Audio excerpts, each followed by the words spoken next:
Welcome back, everyone, to Siouxland's #1 firefighter podcast. Chief Doug Cman is here with us today, all the way across the river from South Sioux, of the below less than average state than Iowa, state of Nebraska. Wow. I have nothing against Nebraska, but just no, I'm kidding. Well, at least like 6, 7, 8, 9, I don't know, 12 states below, maybe. Nebraska is. You'd say Iowa's #1. Yeah. And then in Florida's pretty nice. Phil's still going #1 with Iowa, or are you? Well, the heart's at home? Okay, so I Here we will go. say, Right yeah, on time, here we right? go. 50 So, states. yeah, no. So yes, if you were talking the range is God's country, okay, but anything, you get in that 612 area code, I don't know. Yeah, then I gotta put Iowa. He's from Southern Canada. I gotta put, so, but if you get up in the Arrowhead region, up in God's country, up in mining country and stuff, that's God's country up there. So, but anything south of like Hinckley, forget it. They don't take Iowa. Which I have officially lived in Iowa longer than I lived in Minnesota, so that is a thing. Perfect. Well, I went to college at Mankato State, and they used to give me the hard time of being the Iowa boy that's on the floor, and they go, "Hey, you know why Minnesota has such strong winds? Because Iowa sucks." So right away I walked into that as soon as I hearing walked. it all. Nice. So you're originally from Iowa, Chief? I am. Okay, what part of Iowa? Storm Lake is where I graduated high school. Okay. So I actually was born in Nebraska. My parents were in school administration, and early on they moved up to Scotland, South Dakota, where my dad was the superintendent of schools up there for about 13 years. And then when I was in 8th grade, they made the switch. He kind of flipped the bird to school administration and said he had had enough of it, and went over to Storm Lake, Iowa, and started into the insurance business. Okay. So scraped everything off the ground, moved us over there, and built up his insurance company from the ground up. Wow. Tornado? You were a for him. tornado I'm then? a tornado All then. right, Yep. right on. Yep. There you go. I grew up in Spencer most of my life. So Really? Yeah. Okay. So Yeah. right down the Spencer way. Tiger, man. That's right. That's right. What was growing up in Storm Lake like? You know what? I was very happy to move out of South Dakota and get there and move over to Storm Lake. I was really looking forward to it, because being a kid of a superintendent is probably one of the rougher things you can be when you're going to school, and I just didn't care for it. Yeah, to tell your dad to cancel school tomorrow on the snow days. You know, You better be watching the weather, man. Yeah, and hey, you got to remember, this was in the 70s and early 80s, and my dad was an extreme authoritarian, and so he ran his school. You didn't disrespect his school, you didn't disrespect his staff, and if you did, there was pretty severe consequences that came through it. It wasn't like you got suspended or anything like that. There was physical consequences that happened. Sure. With that back in the day there. So, people that would end up getting disciplined are the problem kids. They would see you out and about, and they'd have to make their comments on everything and growing up. And so when he actually got done being a superintendent, I was really happy to be able to move over, because everything that when I was playing sports and everything, the reason I started is because my dad's a superintendent. The reason I got any award, it's because my dad was a superintendent. It had nothing to do with the ability. I was always following, you got this because your dad made them vote that way for you, and so it allowed me to get over and become my own self. And when we moved over to Storm Lake, it was a great move, a great interaction with my classmates. As soon as I moved over there, I wasn't nervous at all when I started school over there, and man, that just became my home away from home. I absolutely love Storm Lake yet to this day. I have some of the guys I went to class with. They still live in the community there, and so yeah, it's nice to always go back. But it was great being there, and then just involved in all the sports over there, and being able to make a name for myself, and not be.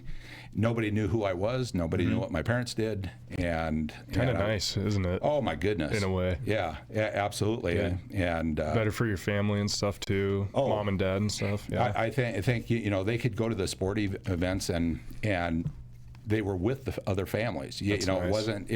When they were over in Scotland, it was like, oh no, that's a superintendent. Let's keep them away from here. They never were a part of the family groups that my brother was. My brother's a little bit older than I am, and he graduated from over there at Scotland. But they were never a part of anything. And over here, they got to be a part of the rest of the parents' Nice. parties, everything else to go to. So That's good. What sports did you play? You big into athletics? I absolutely. Yep. I played football. I wasn't. You know what? I enjoyed playing, but our team was horrible, and so then it kind of takes some of the luster out of going to practice every day because we just never got any better. I absolutely loved playing basketball, and track and field was my passion. I threw the shot put in the discus, and just a little thing for the Iowa folks here in 1985, I won the Drake relays. Oh, man, nice. So yeah, That's a big deal in Iowa. Absolutely. You know what? It's a really big deal. In Iowa, Drake means something to people. You know, when I went to college and I threw shot in the disc in college, when people said, "Hey, where are you at? Hey, did you ever go to the Drake relays?" And I'm like, "Yeah." That's kind of That's a staple. Right. Maybe bigger than the state tournament. Even. Oh yeah, because all the classes were together, and they're you know, that's the nice thing. You compete against everybody. It's not broken down by the size of the school. Yeah, that is cool. So That's pretty neat. Anyone like you said your parents were administrators. Anyone in the fire service? You know what? My uncle, my grandfather that I never knew, he passed away too soon when I was just a little boy. But my uncle, who's still alive today, he's done 55 years, 56 years. He did a total of 50 years active as a fire chief and everything. He retired about 8 years ago. Okay. But when it's just a little volunteer department outside of Sioux Falls, but he was the head of the National Volunteer Organization, the fire chiefs group there. And and so every time we went to my grandparents and he was there, you know, he always had the radio on. We'd always go down to the fire station. You know, it's cool for him to see him get the medical calls and everything and that. But yeah, my uncle was one of the driving forces for me to get into the fire service. That's pretty cool. Loved what he did. Yeah. Very proud. And Yep. So after high school, did you kind of know that's where you wanted to go, or what did college look like? You know what? So I'm a kid that grew up in the 70s watching Emergency. So I come out of that era right there. Yeah.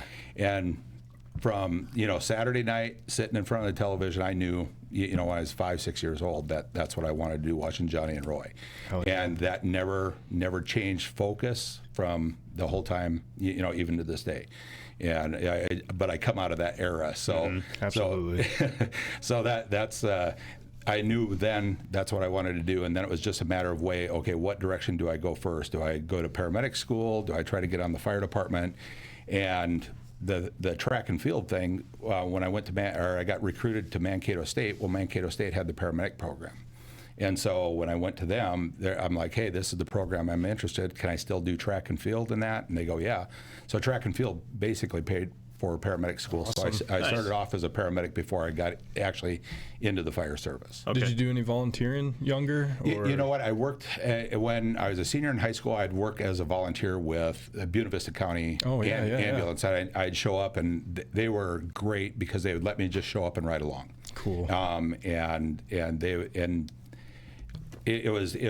I had some great mentors, and several of my mentors actually responded to Flight 232 out here, back in '89. But yeah, they're the ones that started me off, and they were like, yeah, come over and hang out with us, and I was intubating cadavers long before I was actually even qualified to. But we would work a code. Somebody would pass away, and they'd go in the background, and they'd say, hey, here's some skills that you can work on, you know, and they'd walk me right on through everything, and it was some really, really good hands-on and really good mentors at that time. You can't do something like that today. No. But if that wasn't going to ignite a fire for you, I don't know what would have. That's so cool. Oh yeah, stick with it or not. Yep. So and then I've loved the medical aspect of it. I love the fire aspect of it.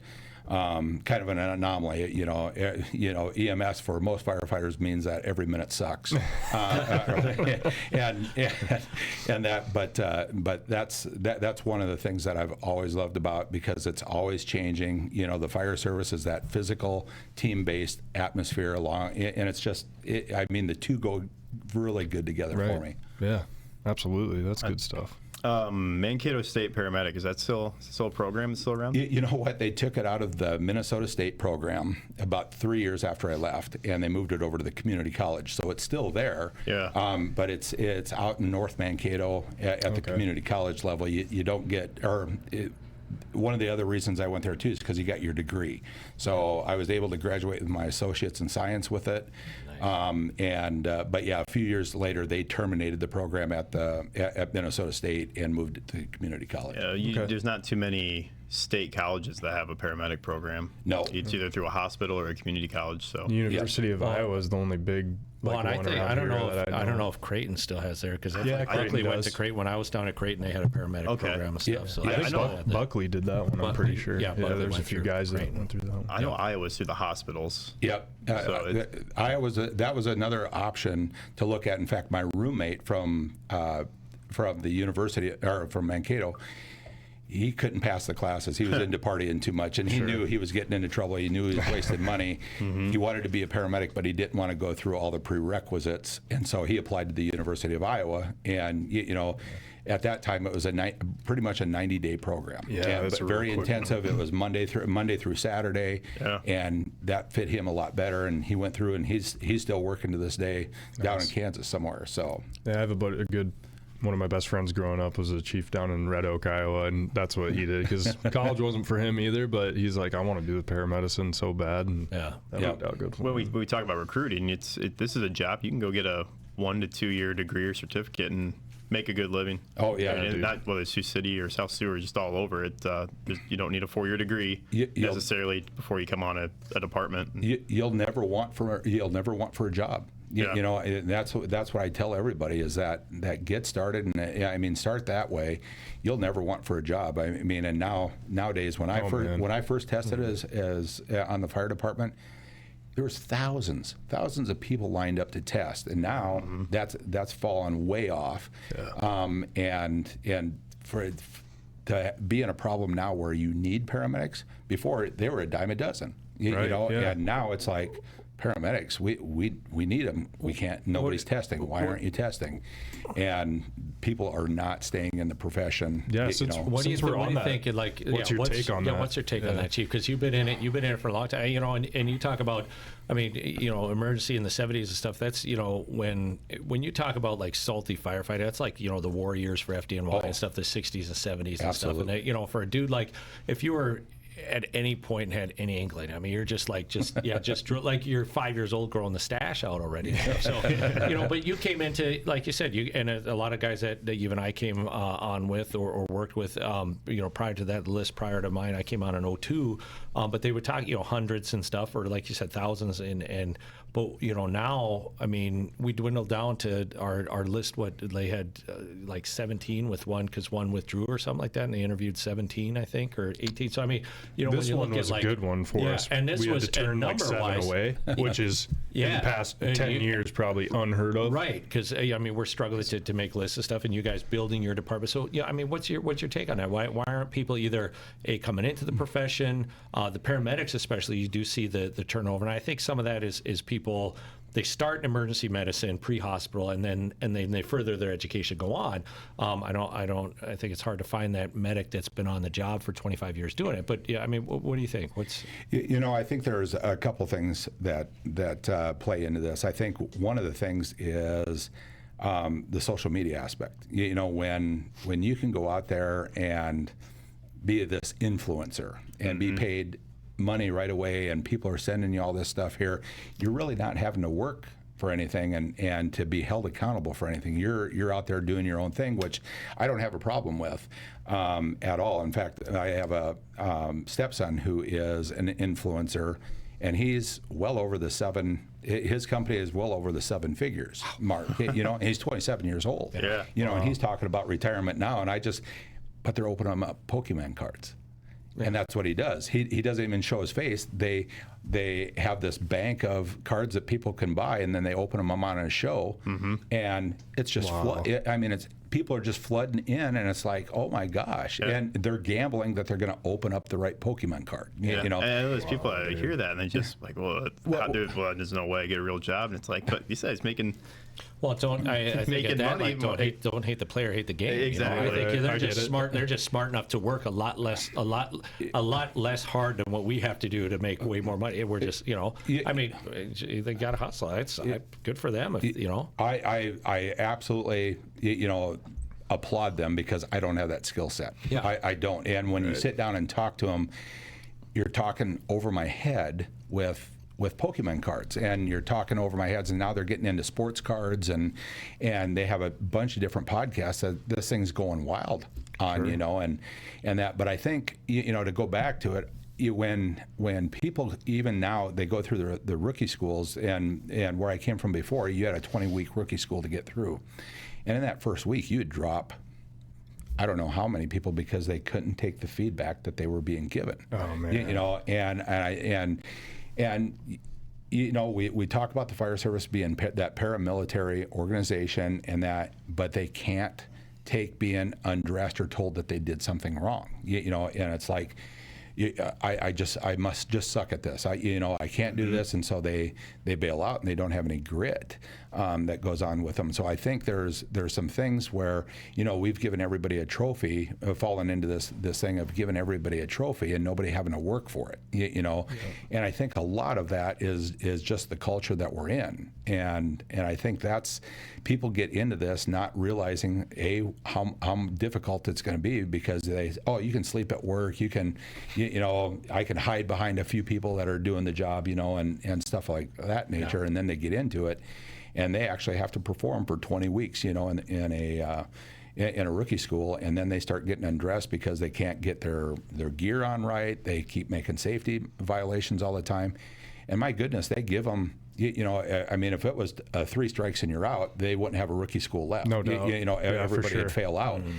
They give them so many chances to correct the wrong, and still you got people falling out because they can't take the criticism on it. Yeah.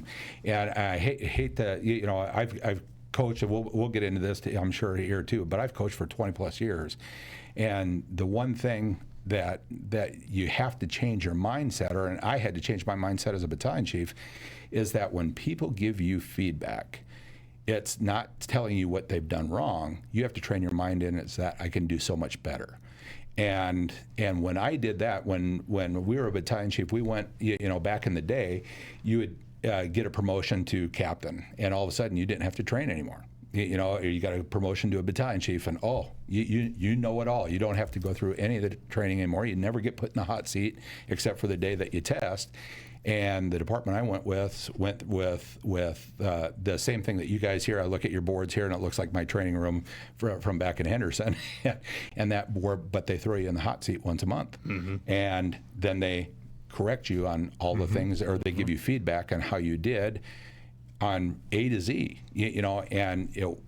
The first couple times you're intimidated again, and then it's like, no, I can do so much better. I have to do so much better, and that's the thought process that people have to train themselves into. Is that when they get that criticism, it's not that I screwed up. It's I got to do so much better, and that's what I try to tell people all the time going through. Is that just change your mindset. That's really what it is. They're not ripping you down to say that you're worthless or anything else. It's completely the other way around. You can do so much better. And that has to come from just the instant gratification. Now with everything, it's got to come from that, right? You're not used to hearing what's wrong. Right. Yeah. You're only used to hearing what you do right, and it's got to all tie together. Well, I gotta think that some of that is, it's the different mindset where. And the asking of why, or why do we do things, and it's up to us to explain. Totally like cool there's that, there's a reason. Okay, this is why we're doing this, and I think once you establish that foundation, now it's like, okay, now I'm okay doing it because I said so. I have to look at that from a teaching aspect. Like down at threes, it's almost worked into whatever I say. Mm-hmm. I have a why with it now, just because it was getting asked so much, and I love that people are asking why. Right. At first, it was like, because I've fucking said so, shut up and do it. Yeah. But because that's how we were raised. Yes. And that's the service you came up in. And it was like, you just did it because the senior guy told you to, and he knows. So why the hell would I ask why? Yeah. exactly. But now It's different. the generations coming up, they're Yep. so used to that instant feedback and gratification and that I agree. you have to work it in. And I think you're right with that feedback and stuff, because we see it with the students even out at WIT, that you have to like that. And it's a generational thing where they need that. You don't jump on them and get after them for doing something wrong. You would say, hey, that was really good, you did this. Start with the positive to that. Now, okay, what can we do here a little bit better? Let's try this time, or let's do that, and then it's almost like you need that. They need the more positive, but then you can come in with the, and constructive, not so much like, we were in a you're stupid, or you didn't do this right. You get hammered on that negative right away. Oh, do it this way. Yeah, we as older guys and stuff coming on, that we have to understand this next generation. But it's still, I think everybody scratches it. I think if you have the formula or the variable or whatever for recruiting and all that stuff, I mean, it's you punch the golden ticket. I don't know if it's if it's location, if it's demographic, if it's size of the city, because this seems to be a problem no matter where you go. But again, though, it's a problem too. Yeah. And how do you get to the root of that problem? It's how do we revert back to a little bit of how we used to do stuff, because it was good, right? Just maybe tailor it a little bit, but until then, we can recruit until we're blue in the face, and we can go talk to people until we're blue in the face, but that starts way before we get to them, and it's got to change somehow. Well, and Chief had a good point, saying that it's that, all of a sudden when you think this is what you want to do, and we'll even see it with students out to WIT, they think this is what they want to do, and then they get into some of the class stuff, and then they get some of the hands-on stuff, and all of a sudden this becomes a reality that, this isn't the TV show. Yeah, this is not that what we're watching. Well, like you said, right? In Backdraft, he made the reference, that hang back a little bit of the fires, just find an easy company and just ride it out and hide. When all of a sudden stuff got real, and all of a sudden you're faced with I'm in it. That and now more than ever is challenging to lead people. Oh yeah, it's got to be the hardest it's ever been, at least in a long time, if not ever. But because of all this, but like you were talking, it looks cool. And then you're dependent upon. Staffing levels are the worst they've ever been. Call volume's the highest it's ever been everywhere. Yeah, and you're like, oh shit, I have to perform. I can't hide. There isn't a place to hide. And we're throwing these, and maybe we need to realize that too, is that we are throwing these kids in to a fire service that's never been the way it has been, as far as call volume, as far as the amount of stuff that we do and the different things. So we're throwing them in a different environment, because I think when I came on, I think we were at 6,000, 6,500 runs, and we thought we were busy then. Now we're what, 12,000 so for the year kind of thing. So I mean, it's a different animal that they're also coming into, a little bit more. Maybe we're demanding. We're not demanding, but we're expecting more. But at the end of the day, fire doesn't care. Right? It doesn't care where you came from, how old you are, what your background is, male, female, nothing. It don't care. Right. You still got to do it. Yeah. And, you brought it up. It's about how do we talk to them? And I think there's a lot to be said with really working on our communication skills. You said, why do you, or, you said, why do you do it? Because I told you to do it that way. And for type A people, that doesn't work. And most everybody that's in the fire service is type A. Man, we hate to be told that we did something wrong. We hate to be criticized or undressed in front of everybody, and we'll come up and we'll be defensive about it, and we start going on. One of the things that I really like to do is that if somebody's going down a side road, I'll ask them, hey, can I stop you for a second and maybe change your direction? And if they say yes, you have full ability to tell them everything that's on your plate, because they've just said, I'm ready for that feedback. Versus, what are you doing? Where are we going with this? This is so wrong. Like that. And again, where did I learn this? Is because I did everything wrong with my kids.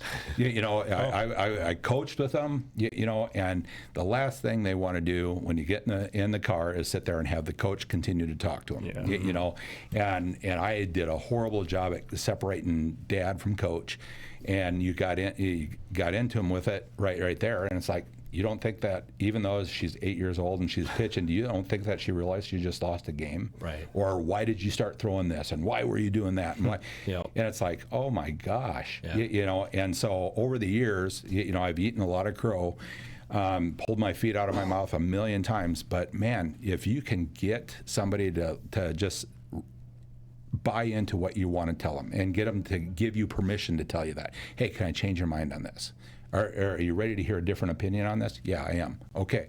It may not be right after a fire when they know they screwed up or anything else and that, but when you're training, I think that's the perfect time to be able to sit there and say, hey, can I redirect you? Do you mind if I redirect you for a second or give you something else to think about? As soon as they say yes, they've just given you full permission to lay out everything on their plate with it. And the why, you know, for me, the why in our fire service is really easy. It's because lives are attached to it. Lives and property are. Absolutely. That's simple. That's simple. And it really is. That's where it comes down to, you know, and when we start doing the skills, it's about being efficient to be able to perform our jobs. You know, we want to be as most efficient as possible because our staffing levels are low. We can't make extra trips back and forth to the engine getting stuff, you know, and if you're a company officer, you have to be your crew.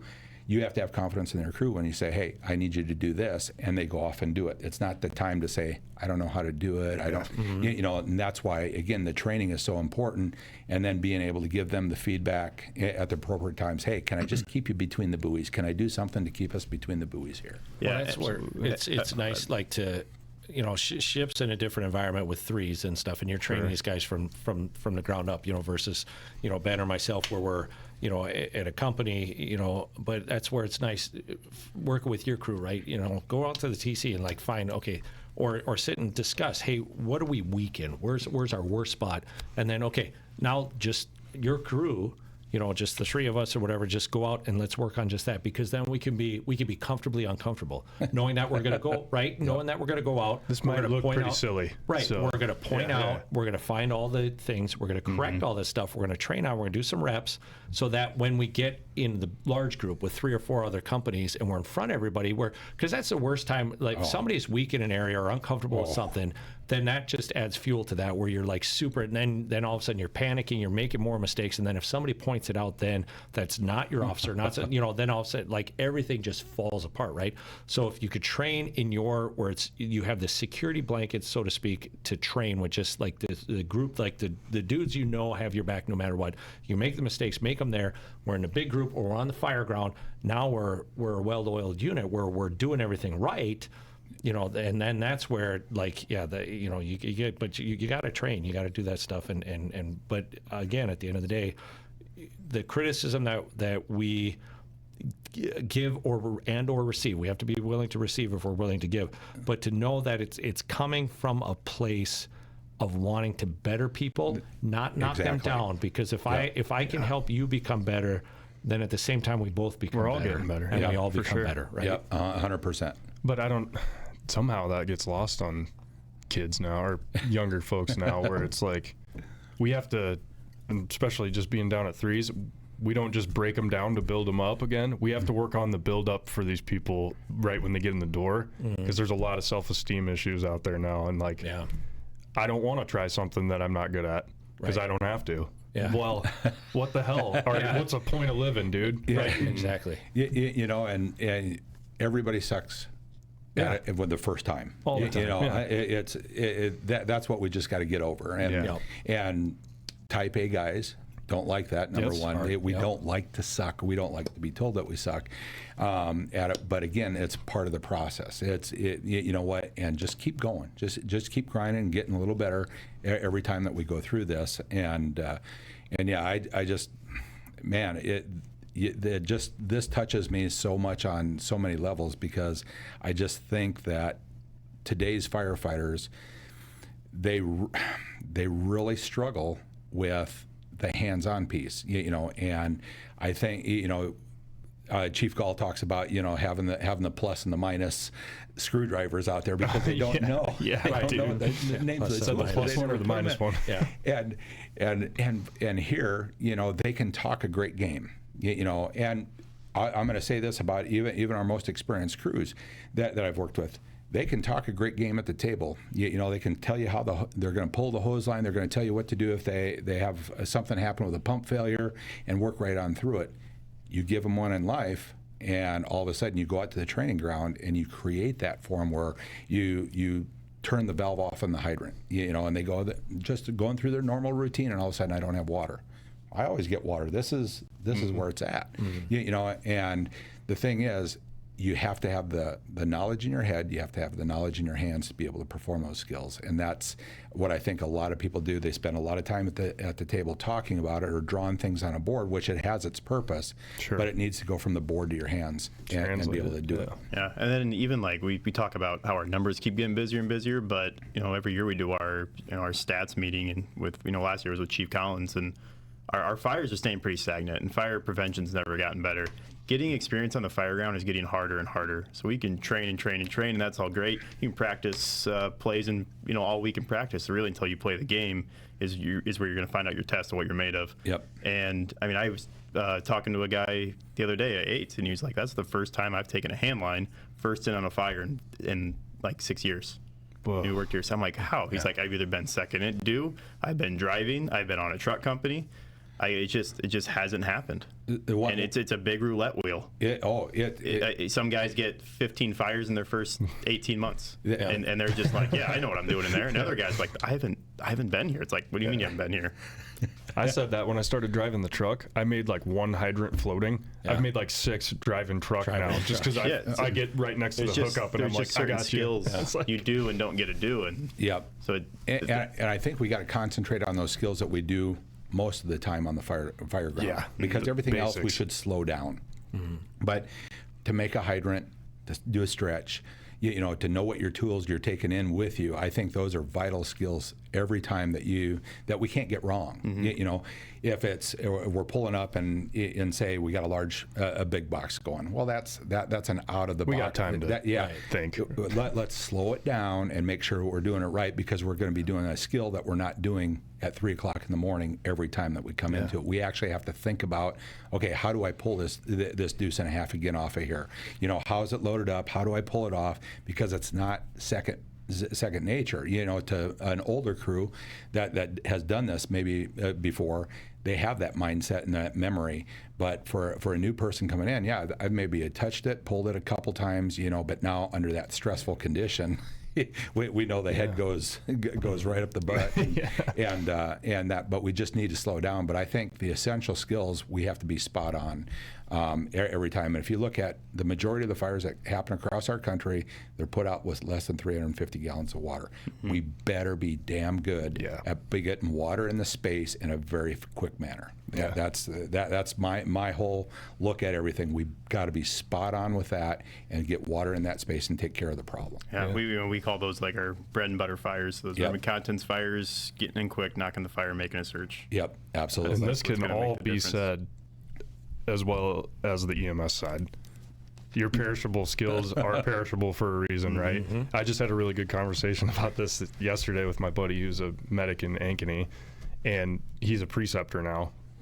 He's only been on like 5 years, but because of the numbers stuff we're talking, that's just the way it's going for him. And he's like, it's great to listen to all these guys talk about what to do on the fire ground. I'm not hearing a whole lot about that on the EMS side. Like, guys need to, and our SIMBUS training, we're so fortunate to have a SIMBUS in this area. Oh yeah. That, like, those perishable skills, you get a fail on them then, but when game time comes, like you were talking, that's when you're proving your worth. You better be on with the EMS stuff too, because that's the majority of what we do now, right? Yeah. Let's start talking about EMS the way we talk about fire. We all love talking about fire. Nice because it's like a video game. You just like, if you make a mistake, you hit the reset button, start again. Yeah. Or you get feedback, right? And you're still doing the same, which is like on the fire ground. Why we pull a pre-connect how many times? We do a hydrant again, reload and do it again. We're just doing reps. You do the same thing with the sims. Just doing reps. And the EMS skills, to take it one step a little bit further too, like to correct somebody. And almost 40 years of doing this, I've never corrected a patient. Sure. But if you get the chance to do it, that's going to be a career call. You better do it right. You have to do Absolutely, it right. sure. You can't sit there and miss the space. Yeah. You have to be spot on with it. Yeah. So how do you get that? It has to be coming through all the different simulations that you do, and it's just, if you only have one time to do that skill, you got to get it right. You gotta. Absolutely. Yeah, you go 2-3 years as a paramedic working on a medic rig. And I hate to say you're probably going to see it, but you're going to see a lot. You're going to be pretty experienced by the end of that 2-3 years. Yep. 2-3 years as a fireman, you're still pretty green. Oh yeah. Oh, for sure. I mean, you're going to be in the single digits with a lot of your skills and stuff. And how many, depending on where you're at, 8s, you got a little bit more time versus like a 4s or a medic 1, where you got the medic unit there with you. How much of your medic skills do you actually get to use on a regular basis, where you're just like, we have time to take a set of vitals, Right. really, you don't have the time. At least 8s, you got a little bit of time where you might have to use, some of your skills where it's either advanced airway or some of the meds and stuff. But yeah, we got a pretty quick response. So For sure. Yeah. Or like our medic numbers, you're talking, it might be me and one other person on the ambulance down to 3s that are medics. So like, it's like, all right, I'm in the game no matter what now. Yep. You know what I mean? Yeah, so you have to know what you're doing, man. It's just. Well, I was reading about a sports reporter who was also a coach that met up with Kobe Bryant, and he just goes, "Hey, can I come and watch one of your workouts?"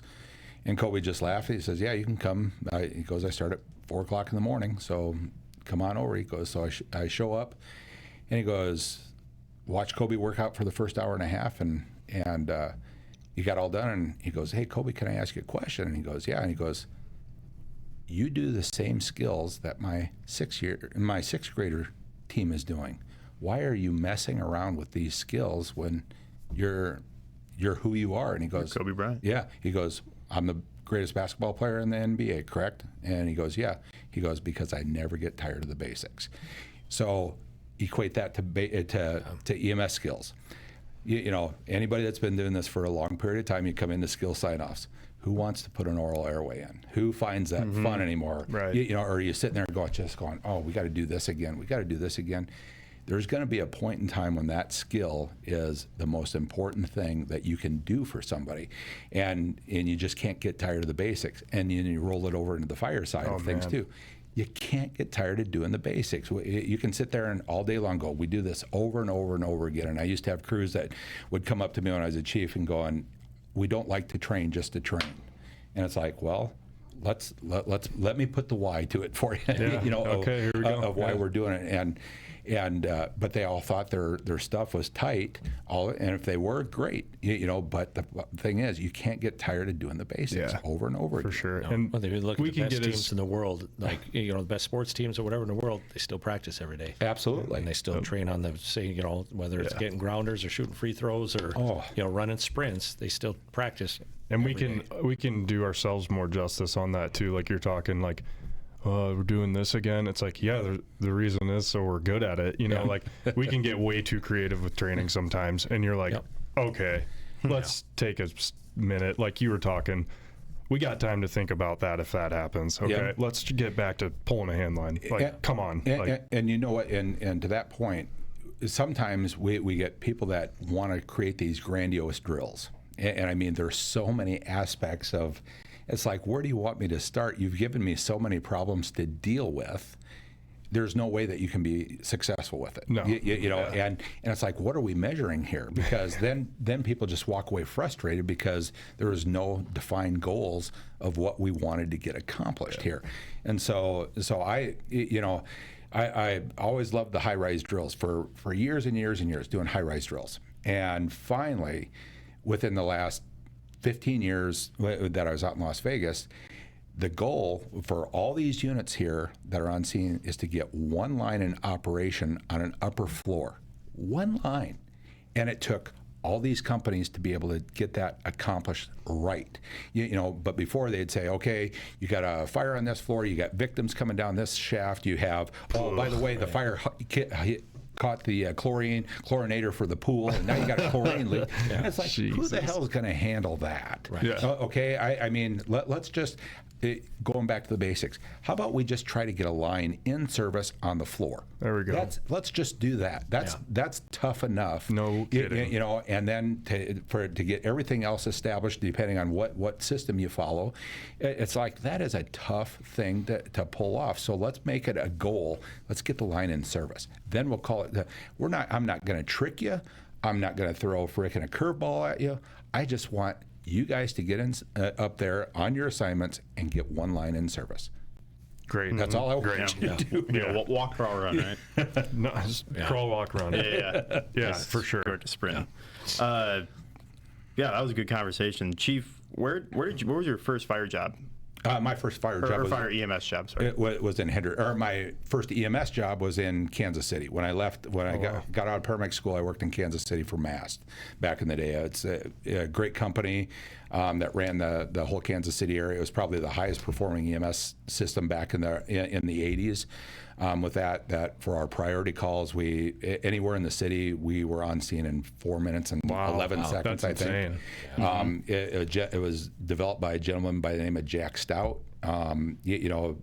Tulsa still uses it. Okay. Oklahoma City still uses it. Dex worked. I said Dexter worked there. EMSA, all that, and those are systems that this gentleman put in, and so it was really, really a pleasure to work in that. Plus, I was the only paramedic. You had an EMT that drove. The paramedic always sat in the right seat, and never did you swap the two positions. And the fire department, if you arrived with Kansas City, they were super traditional at the time. If you had somebody that had a CPR certification, you were lucky.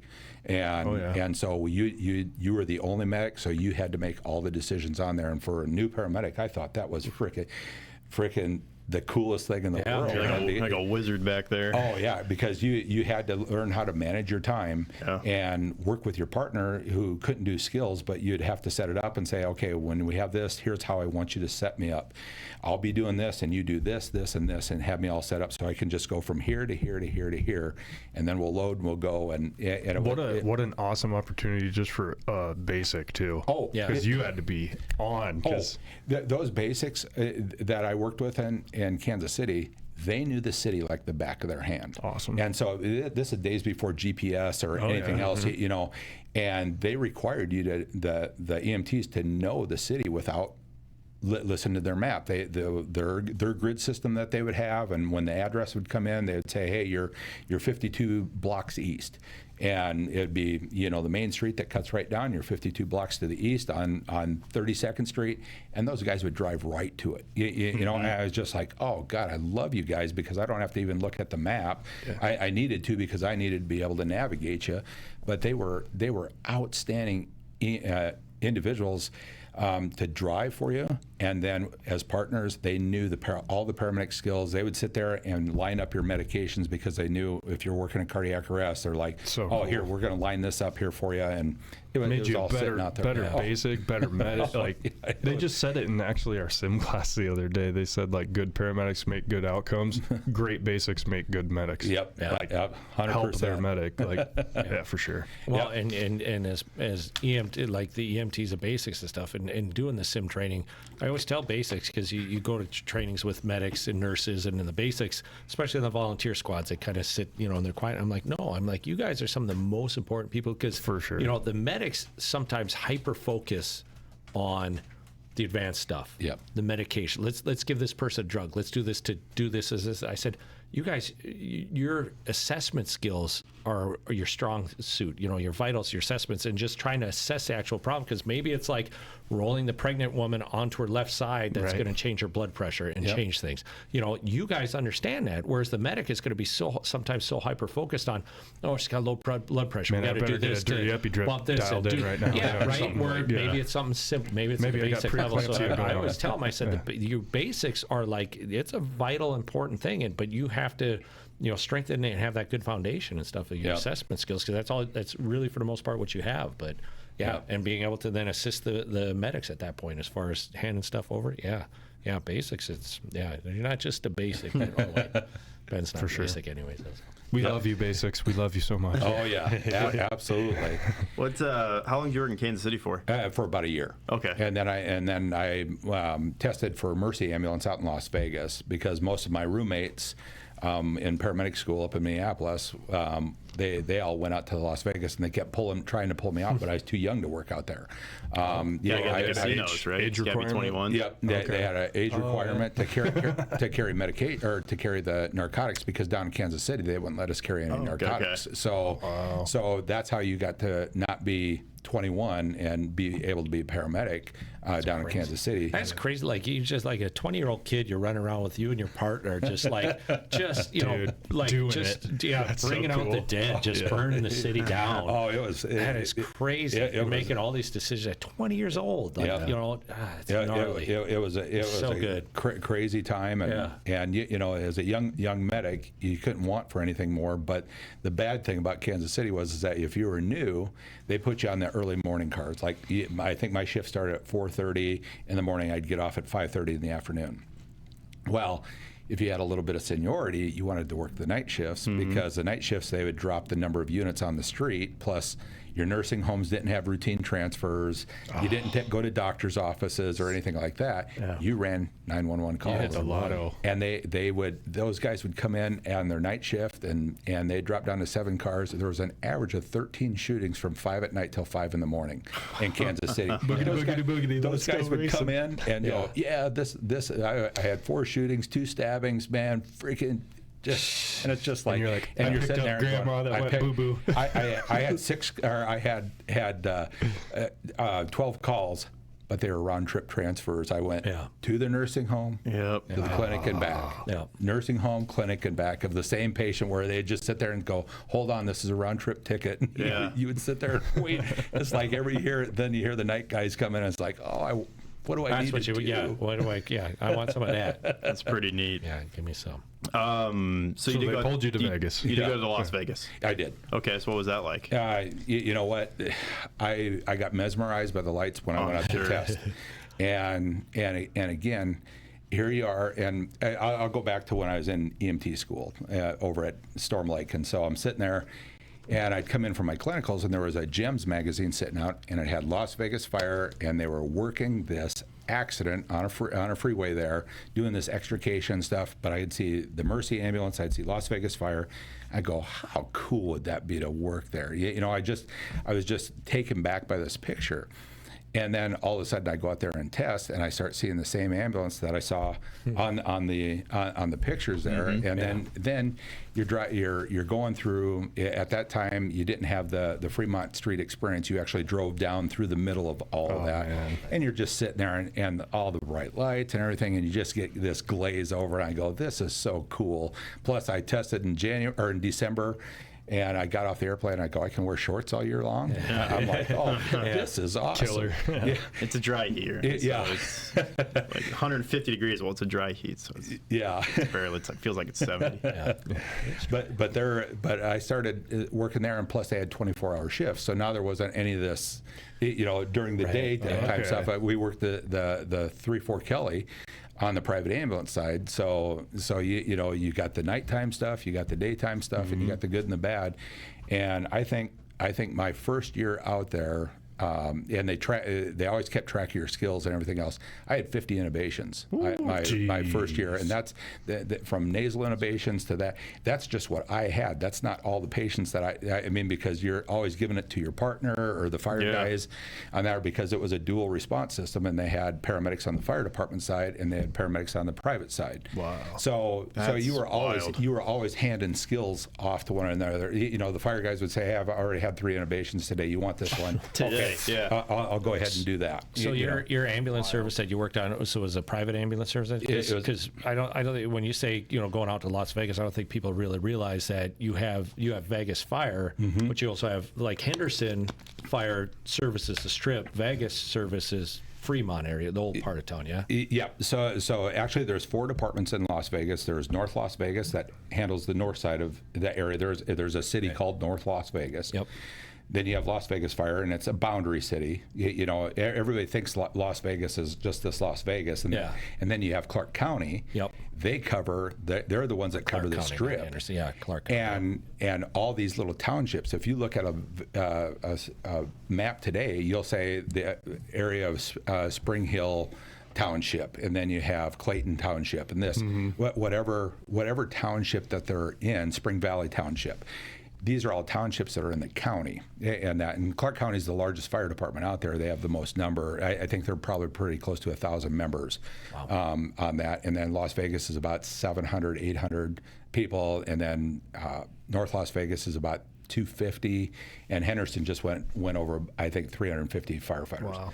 And then you have Henderson that's down in the southwest or southeast portion of the valley. So that's where I worked at.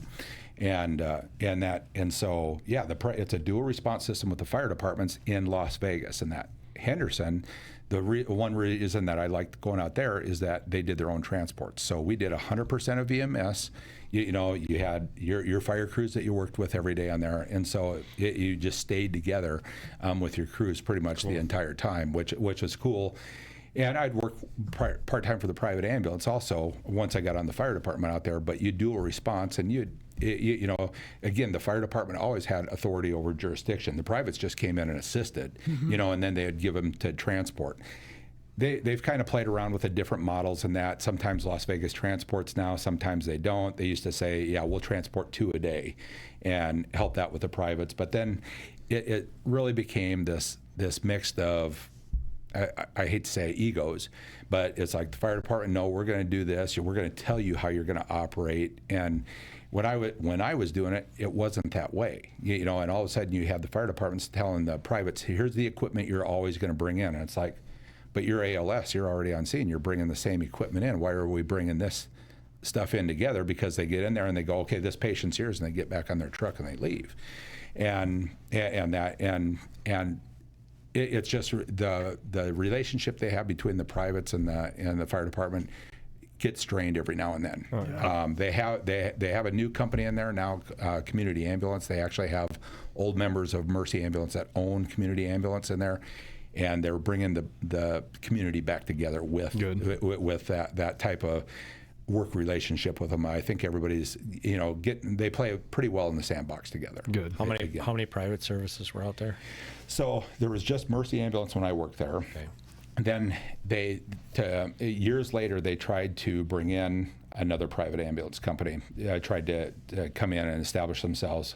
Well, at the political level, they came back and did a study and says, yeah, this is big enough to have 2 ambulance companies inside here. So the one company moved in, and it was a former member of Mercy Ambulance that brought this in, Southwest Ambulance from Phoenix, brought this in, and AMR had bought Mercy up a few years prior to that, and then AMR came and bought Southwest when they started up. However, they never changed names because there's your 2 ambulance companies to run that. The checks come from the same place. But they can sit there and say, yeah, there's already 2 ambulances. We're meeting the requirements. So they basically had a monopoly for sure. Exactly. And which 2 companies, so nobody else could come in. Yeah.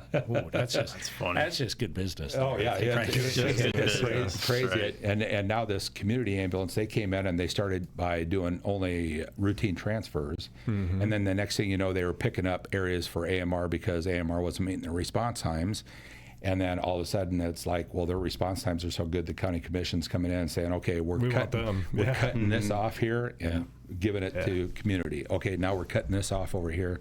We're giving it to community ambulance. So how far, as far as a service area? So I mean that AMR, the private services serve Clark County and Henderson. Yep. Well, you said Henderson does some transporting, but I mean, do they serve a huge metro area then? Metro area and the rural. Yeah. And so I mean, if an accident happens out on the desert area, you can be 50, 60 miles out easily on a response out there.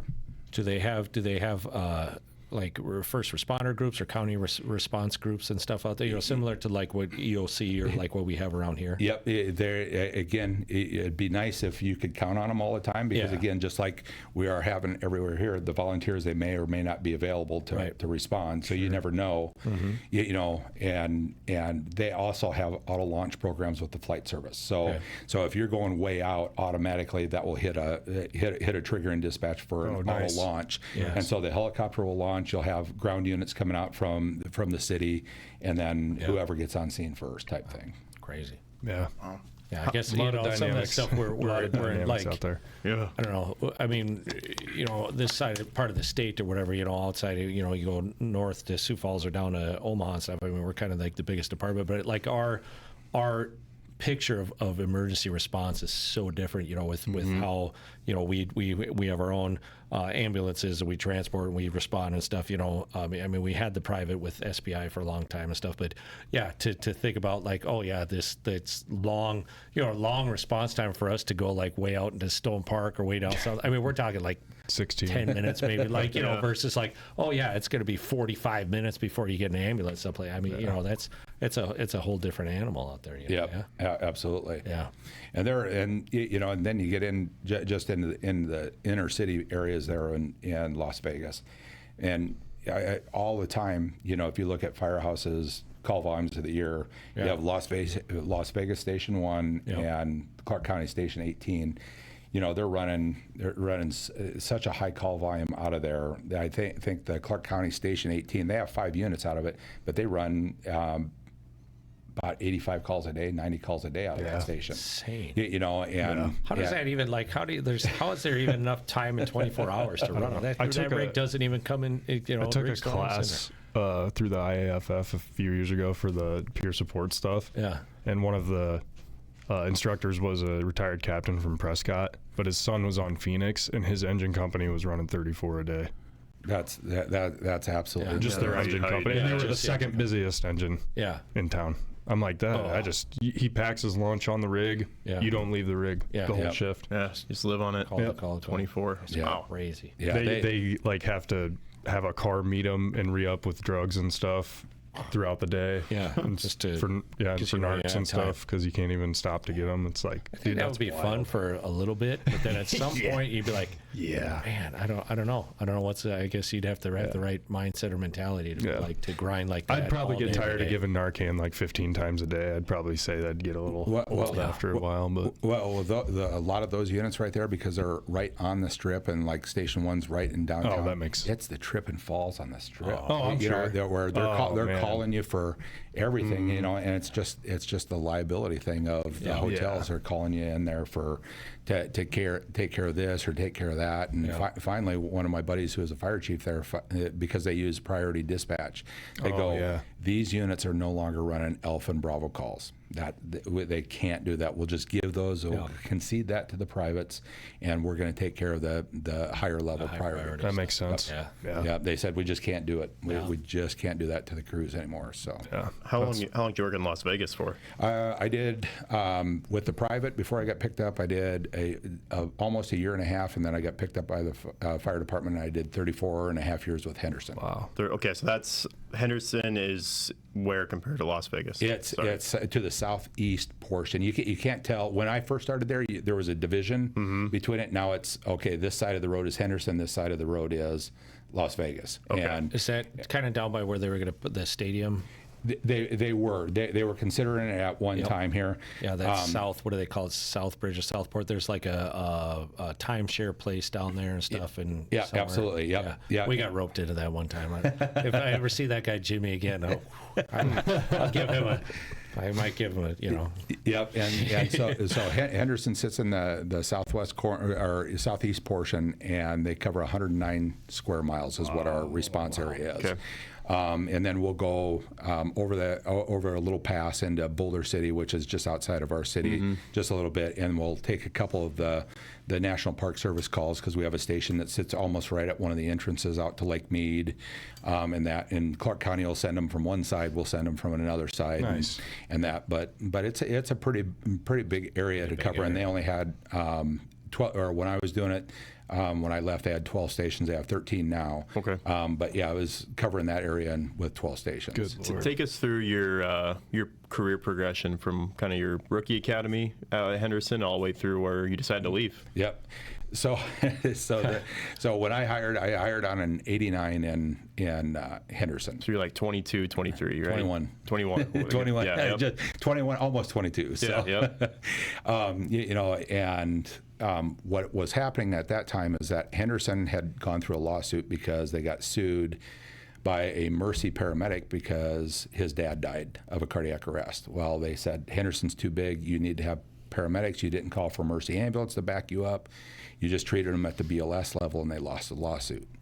And the union, Local 1883, they started saying, hey, we need paramedics on the department. So they went through all the petition stuff with the community and that, and got the council to agree, yeah, we're going to go ahead and hire paramedics. And this, we'll start off with 4 paramedics, and they developed their plan with it.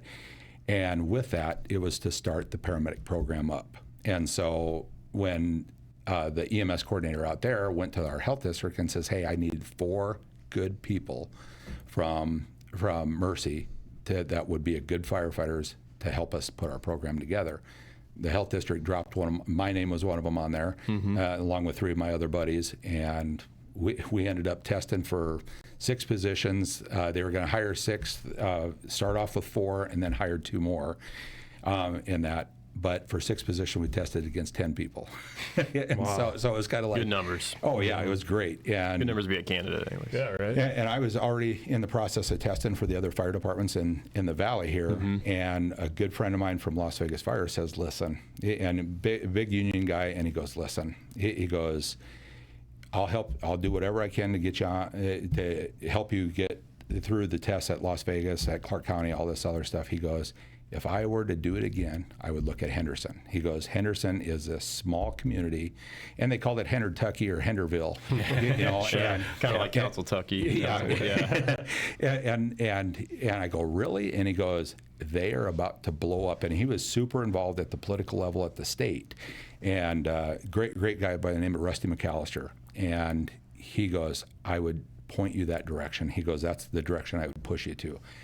And lo and behold, when that test came up, I went and tested, got hired on, and yeah, it was a little bit small first. There was only 54 people on the department. I was the 54th one hired, had a rookie school of 4 of us, 5 weeks.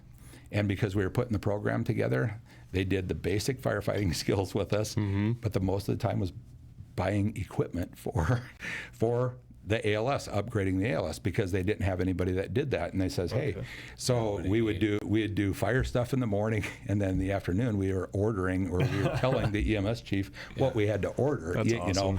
And it was, at that time, the formality of anybody's rookie school was nothing. I mean, there was no state certification stuff that you did or anything like that. It was just, they got you comfortable with doing the very basics, and then would kick you loose. So we went through that rookie school and started that ALS program up out there, and it was just a great place to work. They ran great calls. They saw the gamut of everything. We transported all our own patients, and it was the first time ever that I had worked with primarily our crews or our shifts. So you got to know everybody at all the stations, so that when you pulled in, what their skill level was. If you had an advanced EMT with you, you'd pull them in the back and you'd let them start their IVs, and diabetics, you'd let them push their meds and everything, because they have never had that type of support where I don't know if I'm doing this right, wrong, indifferent, or whatever.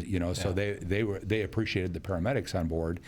And then as that went on, then it's rolled into, okay, we started growing so much that it's like, okay, now we need to have a paramedic captain spot here. So they would test for suppression captain, test for EMS captain. This is 5. You couldn't test for the company officer position until you had 5 years on. And so you could test for both, pick one or the other if you met the qualifications for the paramedic side. So I tested for both and ended up getting promoted to the paramedic side of thing, which basically you were a paramedic supervisor.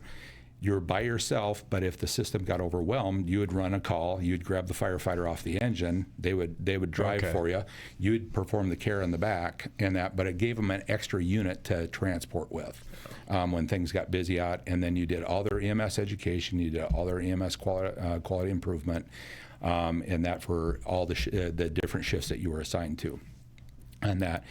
And then I did that for 5 years. On top of that, let's see, 5, 10, 11 years on top of that. Took a job, they started just getting so big that we had a medical services officer. Well, that was a temporary assignment where you came in and you did just course development. And then you'd work with the paramedic schools, do their clinicals, go out, monitor people and stuff as they were doing that. So I did that for a year, worked on the accreditation pieces for the department at that time, because that's when the International Association of Fire Chiefs, their accreditation package was going up, or through the Center of Public Excellence, and then CAS. And that, so I worked on both those initial certifications for our department, which we were successful with. Cool.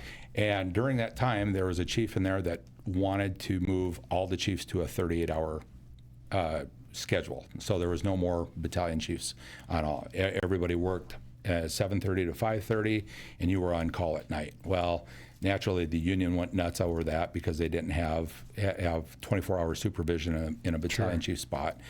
And that the fires, the battalion chiefs would go, well, you guys are all by yourself, so they would let us make the decisions for the shift at night, which the paramedic supervisors or the paramedic captains, because we were in our unit by ourselves. Well, that went over like a fart in church with the older captains going, Yeah, why is this guy? What? Yeah. You're going to come in and tell me what to do? And, and it did not go over well. So after some turmoil, they decided to move the battalion chiefs back. But there was, they only wanted to move two. Another chief had a pretty high skill set for special operations, so they created a position for that person, which left an open vacancy here. And people had talked to me about promoting and testing, and I'm like, there's all these other guys. So I went to each one that I thought would be a great battalion chief. Are you going to test? Are you going to test? And they're like, no, not at all. He says, in fact, we think you ought to test. And it's like, well, gee, thanks. It's like, you guys are the ones that you're acting right now. I've worked for you as a firefighter. We've worked together as company officers in there. I really think, great guys that I had a ton of respect for, and they didn't take it. And it's like, then my battalion chief sat down and says, hey, there's only two reasons that people promote. Because either you really want the position, or you don't want to work for who's going to get it. And I'm like, huh. And we started talking about it, and he laid out who, if I don't test, who more than likely is going to get it. And I'm like, well, okay, timing, I guess, is everything. And as we went through it, I ended up getting promoted to battalion chief, and I was about 13 years in on my career. Wow. And it was quite the ride, and when we talk about skill sets and having that, every time that I promoted or took a new position, it's like I got in there and thought I knew something, and I was humbled right away. It's like, you do what? I've been watching what you guys do. I never knew you had to do this or this or this on top of that, and I was taken back a little bit, and I really had to develop myself. Plus, now the guys that I looked up to, they were under my command, and as soon as we started talking about things, man, they had some hard feelings that I took the position. I'm like, you guys told me I was going to take it, and I says, you didn't, and so, but they were under my command. So now I'm coming in here and going, how do I pull things together? Right. And man, I tell you what, that was a very, very interesting transition in my career, of taking these guys that I looked up to, and then we had to sit down and come up, well, I'm not going to do it that way. I'm not going to do it that way. And you had to learn to work with them and massage them and pump them around. And finally, after about 4 or 5 years of this turmoil, and there had to be some closed door, very hard discussions that took place. Especially, I had a captain one night who was one of our technical rescue captains, and we had a car into Lake Mead with 3 people missing, 2 kids and a dad out there. And I put them on the road, and they never showed up. And we got out there, and I'm like, hey, where's this other company at? That's our tech people. They're not coming. So we did this whole rescued there was a body recovery for all 3. But when I went on the next morning, he goes, oh, it didn't sound that bad, so I didn't go. And I go, you and I met in the hallway, face to face, and I told you, you're going on this call. Let's go back and have a conversation. And, it was these conversations right here that there was a lot of difficult conversations learn how to work with these guys and go, okay, listen, and they didn't want to listen to me because I was a young person, that I had gone underneath them. They used to tell me what to do. Now I'm telling them what to do. And it was very, very, very, very difficult transition at that time to the first 4 or 5 years of it. And and then when the day that I left, they were all at my retirement. They actually, four of them grabbed me and pulled me out, and we went to supper together and stuff. And they go, man, he goes, we just can't believe the job that you did while we were here and how much we enjoyed working with you and everything. And it was just like, wow. For the first 5 years, I don't think that would have happened. But then for the next 23 and a half years, I worked as a battalion chief, and it was probably one of the best jobs that I've ever had in the fire service, because it wasn't about supervision, it was about leadership. And then we started developing. We moved to we didn't move to the blue card thing, but early on back in 2012, 2010, Bruno came out over, and Chief Brunacini and his son and everything, when they were rolling this concept out, and they helped us put our command center together. So it rolls out really similar to this, but it's not. We weren't a blue card certified department, but it's the same thing. Sure. So once we started getting on, going down that and developing our future leaders of our department, coming up with, for a standard response plan for, the whole thing of standard conditions for standard actions for standard outcomes that we started pushing, all of a sudden everything started to make sense and fall into this. And we were training everybody from the ground zero up, so that when they took over as a company officer, this is all second nature to them already. And I got to see that go from guys refusing to do it to all of a sudden guys, they roll in. Yep. They've never known anything else, and it's like, why would I fight you on that? Why would I fight you on this? Versus, this is cookie cutter stuff where you're wanting us to march this way, and that's not the way the fire service is. And I always had to just go back to the sporting thing with them. I go, hey, everybody has to know the play on offense. Everybody has to know the play. We don't know what the defense is going to do, so you have full ability to call any audio that you want and change what we're doing. But again, everybody's going to roll off the same way. So you know what? When we start a structure fire, it's 4 engines, a truck, two ambulances, 2 battalion chiefs, and a safety officer that are rolling. And these are your priorities, just for single family. This is how we roll at. This is what we're doing on the apartment fires. This is what we're doing on strip malls. The priorities are all there. Now, how do you go about doing it comes from the command piece from it. And then, they had never done chief officer training before. Then they start throwing us in the hot seat. And I made mention of it before. It was really intimidating to sit there and have your peers, start judging your performance. What a great tool that is, because now the crews know their chief officers are going through the same thing. And the last thing, the thing that we always talked about is that the command piece cannot be the weakest component in this whole thing right here. It has to be the strongest one. So I mean, every time we were running, when we'd get thrown in, it would be a multi-alarm. There would be a RIT activation, that you would have to coordinate all that with all the communication, everything going on, and that they were throwing at you. And it was just a great position, because it developed all the things that I like to do. I like to run the calls. I don't care what time of the day it is. I like to do leadership training. I like to do developmental training from everybody here. And I still got to run EMS calls at the same, and hold on to my paramedic and that, and go in and help the crews out when there was those type of calls. Yeah, sounds like a fun assignment. Oh yeah. I've heard the phrase "old beyond my years" before.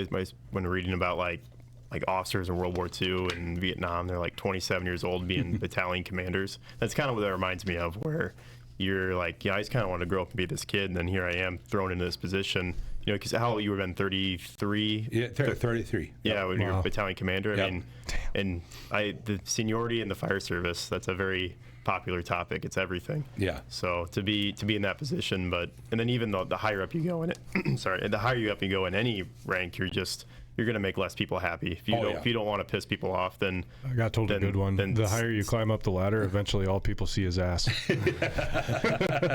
I love using that one.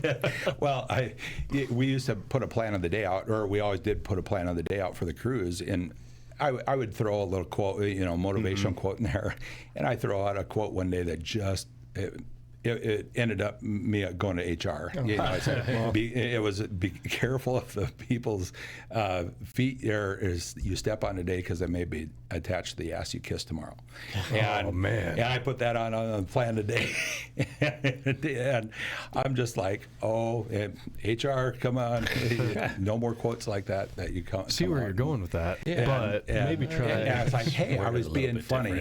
People didn't take it funny. Told a joke so funny, HR wanted to hear it. Yeah, exactly. Dang. And you made a perfect thing about the firefighters that came out of the 70s and 80s, and I mean they're coming out of wartime, right? Yeah. That was these guys. Okay, so they were freaking tough dudes, and they had a great command presence. Their companies were spot on, and they had no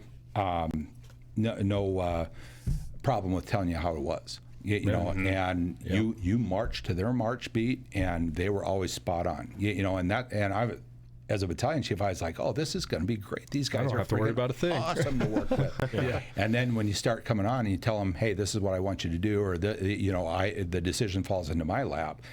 They didn't like that, and that's where the hardship came from. Sure. But super great when you're on their crew as like a young guy, like, wow, man, these guys are so they're like up here on the pedestal. Yeah, for sure. And you're like, oh, this is that guy. This would be great. Now all of a sudden you're in charge. Yeah, it's the younger guy with less seniority. Oh, yeah, that's it. That was a tough thing, and all of those captains that I worked for, they're amazing to work for. They had your back, And what I liked about all of them is they had the same rule, is that we don't air our stuff out with the other shifts. And so if we screw up on an incident, we're going to come back here, we're going to talk about it, but I do not want to hear it coming out of your mouth at morning pass down of what happened on a call. And I thought that was a great policy to go with. Absolutely. Those are the officers that you want to work for. Oh, yeah. They protect their crew no matter what. And, man, one of our crews came off on, and it was a fire that I had been on. It was when I was a firefighter on the floor. And we had a pancake roof collapse. And we had a wind-driven fire that blew through an attic. We were inside. We just got out in time when this whole thing came down. But one of the firefighters was in a kitchen area and had some drywall fall on her and got her trapped, her and her partner trapped. Well, her and her partner, that next morning, were talking about how they should have never been in there. It was a bad thing. And just airing it out to the next shift that came on. And that company officer heard that, grabbed both of them, drug them back into the room, and man, if you got some thoughts on how things should have went, you tell me. You talk to me exactly. But they were airing it out to the other shift on how what all the wrong things went on that fire, and man, that just didn't go over very well for them. So I always appreciated working with them. They always had your back on things, and they might crawl up your back too, man, if you did something wrong.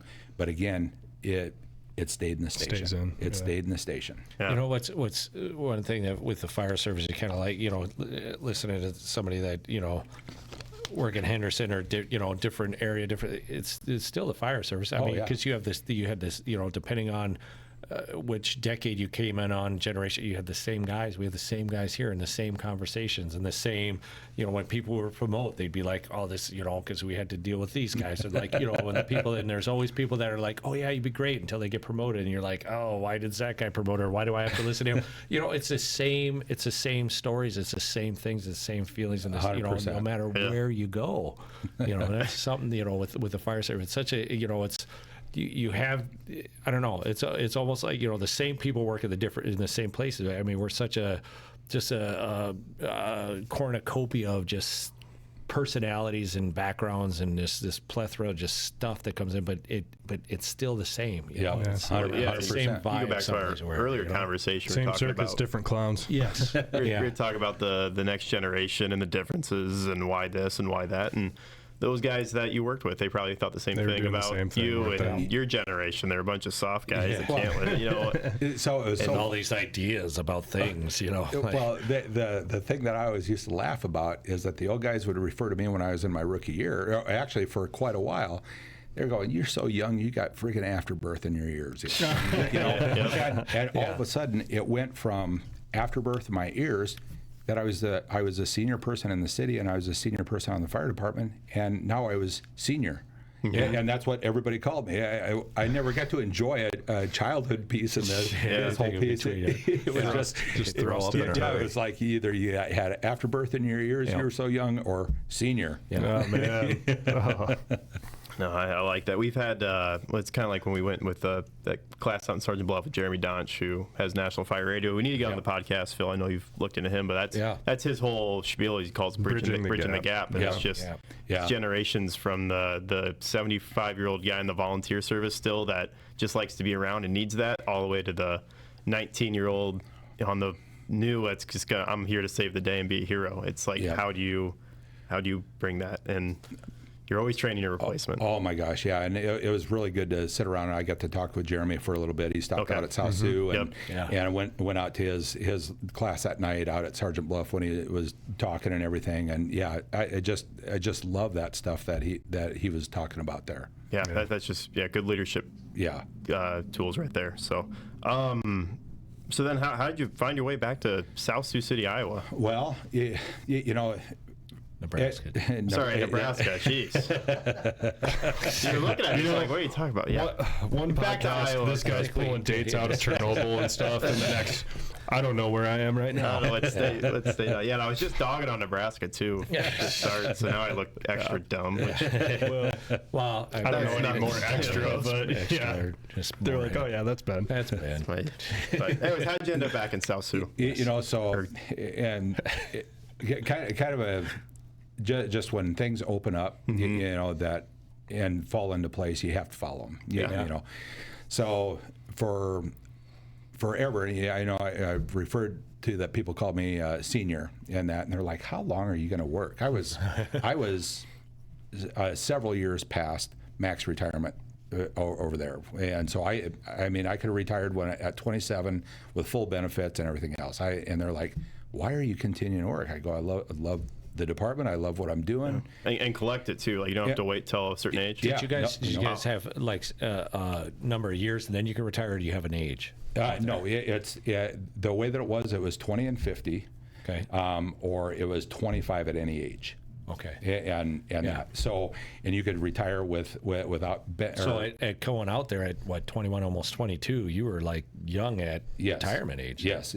Super young, and so when I started looking at everything here, I just loved working where I was working at. I never in my life had ever thought about retiring, and that, but I also knew. Because of some things that happened early on in my career, that I was never going to go up any higher than a battalion chief with Henderson, and I made that choice on my own. I was a real quick brief about that. I was a year after I made battalion chief. I actually was tested for deputy chief and got deputy chief, and I got to that point, and I said, I don't have the skill set for this.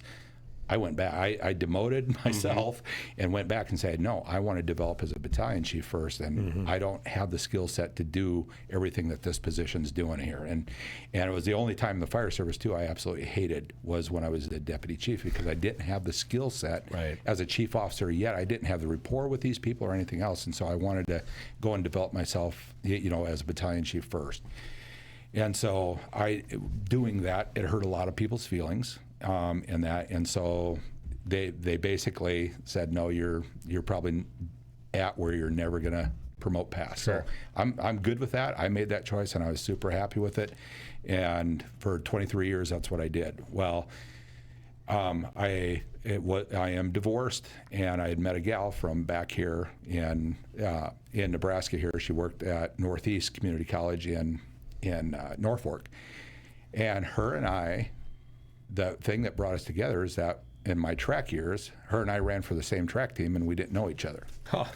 And the coach, who is our one common denominator, that we stayed in contact with the coach, and the coach would say, hey, there's this gal, and he would always be dropping her name to me and everything. And I'm like, I'm in Las Vegas, I'm whatever, and he would do the same thing to her.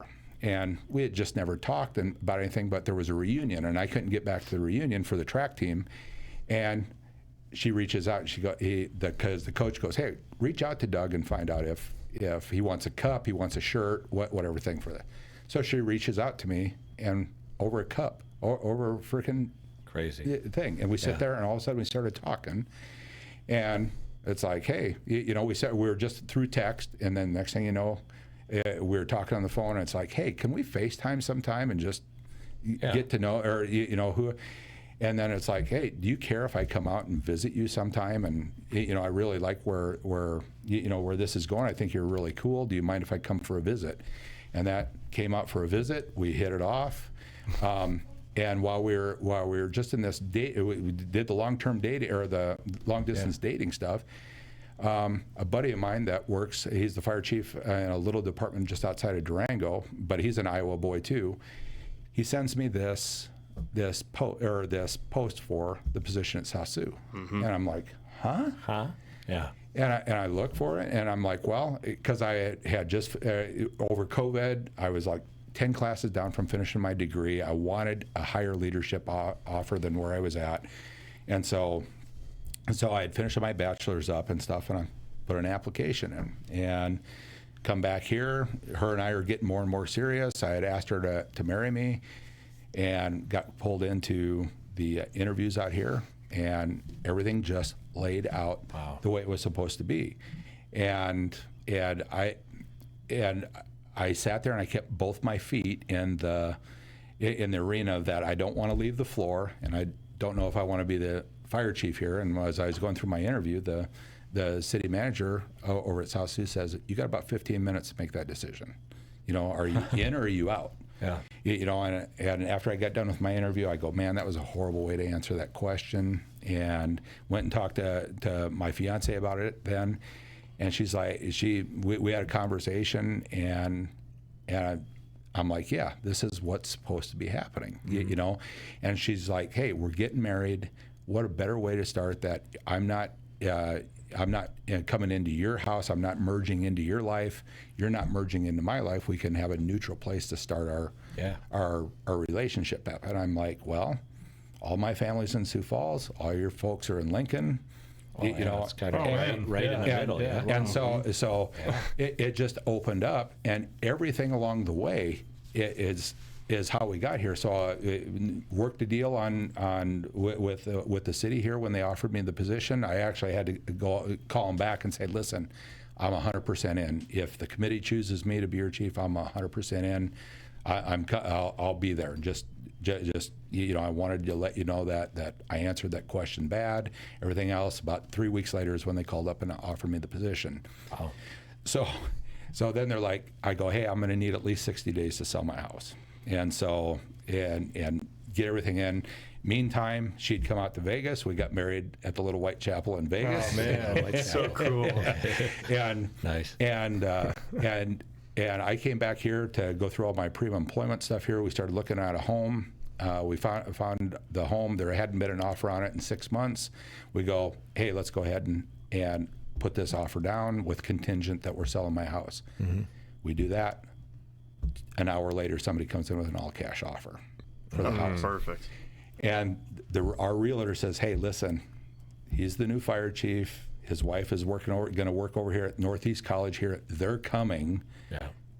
Accept their offer. Give them a chance first. They, for whatever reason, I don't know what the cash offer was, if it was really low, but we told them, we'll give you the cost of the price of the house. And the only thing we did was a contingent on selling mine. Well, it was over the 4th of July weekend. So I called up my realtor, and we put our house on already 4 days into the 2-week window. They accepted our offer, but they said, you got 2 weeks to sell your house in Vegas. Oh. And I'm like, yeah, come on. So I'm sitting, and it is the 13th day, and I've been showing the house over and over and over again. and we thought we had somebody that was good on the offer. And I go to a little one of the little pubs there, and I'm just trying to wrap my head around, going, hey, what are we going to do, and everything else. At 13 days, 22 hours. The realtor calls up and says they accepted the bid on your house. Oh, and had my house sold. So I call our realtor at like 11 o'clock at night here, saying, hey, take it off the market. Don't let them put it back on the market. We're coming. We got a good deal on this. And it just rolled out. There was no red flags. Everything fell into place. There was no stress in the moving, and it was like I had talked to my kids out there in Las Vegas, and I says, hey, do you mind if I take this position? They're like, no, go. We love the Midwest, because they, coming back and seeing their grandparents and everything, they go, no, we love that, so wow. One thing led to another, and everything fell into place. There was zero red flags and zero headache with any of it. So Good. That was all in the kind of last year, right? When did you move out here? And now he's sitting here with us on a podcast. yeah, exactly. All played out, right? Sitting August 14th of 23 is when we closed on our house and moved in. Perfect. So you've been the chief for about a year now? now? Year and some change. Okay. Yeah. So what kind of shifting gears? Kind of shifting gears into like South Sioux Fire. Well, what are some of the challenges you faced right away, and ways you guys want to overcome those challenges in your vision for the department? You bet. Well,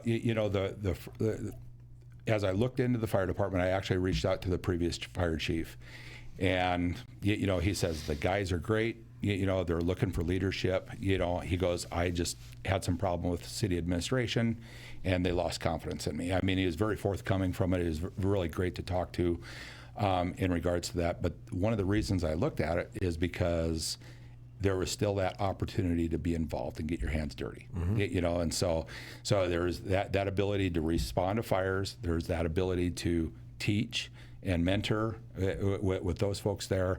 You're every division chief officer, so you're doing EMS stuff, you're doing logistics stuff, you're doing administrative stuff, you're doing training stuff. You're all of those departments in that. And I'm like, I want that challenge. That's what I want. I don't want to be just the political chief to go out, shake hands, and do things. I wanted to be involved at more of a ground level with the firefighters there in South Sioux. And that's what I told them. And I thought the interview process when I went out there with them was great, because the first round of this was at the table with the firefighters. That's where it started. And they said, nice. Hey, they brought him in and says, hey, he's yours for however long you want him, and they said, well, why don't you tell us about yourself? And I looked at him and I says, you know what? I think you guys have more questions for me than I do you. So I go, I'll get to that, but why don't you ask anything that you want of me? And as we opened that up, they started hit me, and it was a great conversation, because all of a sudden tactics and strategy started coming up. What's your thoughts on this? What's your thoughts on this? And it was all about doing the job. And it's like, well, that's easy, man. That's what that's what my whole background is, man. I love.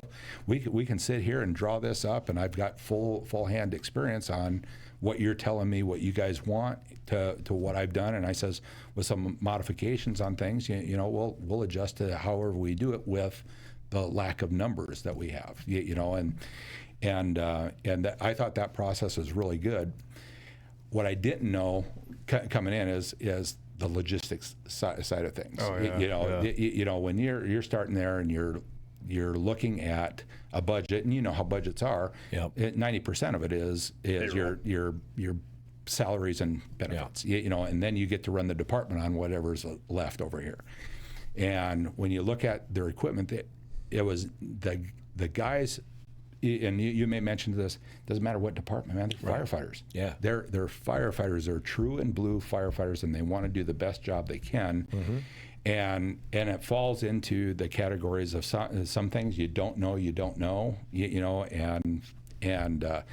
and maybe some different eye perspective on things and adjustments on that. But they were all on board with the direction. And when we came in, I said in our first staff meeting, we're going to wipe some things clean here, and we're going to go from the foundation up. You guys are motivated, just like the other chief said.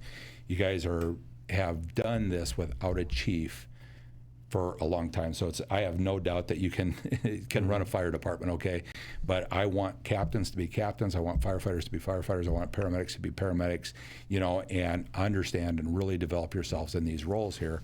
And they have been 100% in on everything that we've decided to do. And they told me the good and the bad with everything here. And that coming into someplace new is always difficult. And when I came in with, I don't want to make this Henderson Fire. I don't want to make this Henderson Fire. It wouldn't work. Right. If I lay Henderson's profile down to it on just a single family dwelling, we have 27 people on a fire. Good Lord. On this one here, we have 4. Yeah. Oh, okay. Now we have 4. We had 3 before that. And it's just like, okay, it's not. So everything that I would bring into, I says, hey, this is the example I have, but we need to mold everything around into South Sioux. Yeah. I go, it's not going to work being that it's Henderson. Now with that, there were some things that I came in that I would love to take back, like on anything. I'd love to take some decisions back and saying, hey, there was a couple things I came in and said, hey, this is what you guys do over here. I knew what you guys were doing over here as far as the blue card. I'm like, I'm comfortable with that.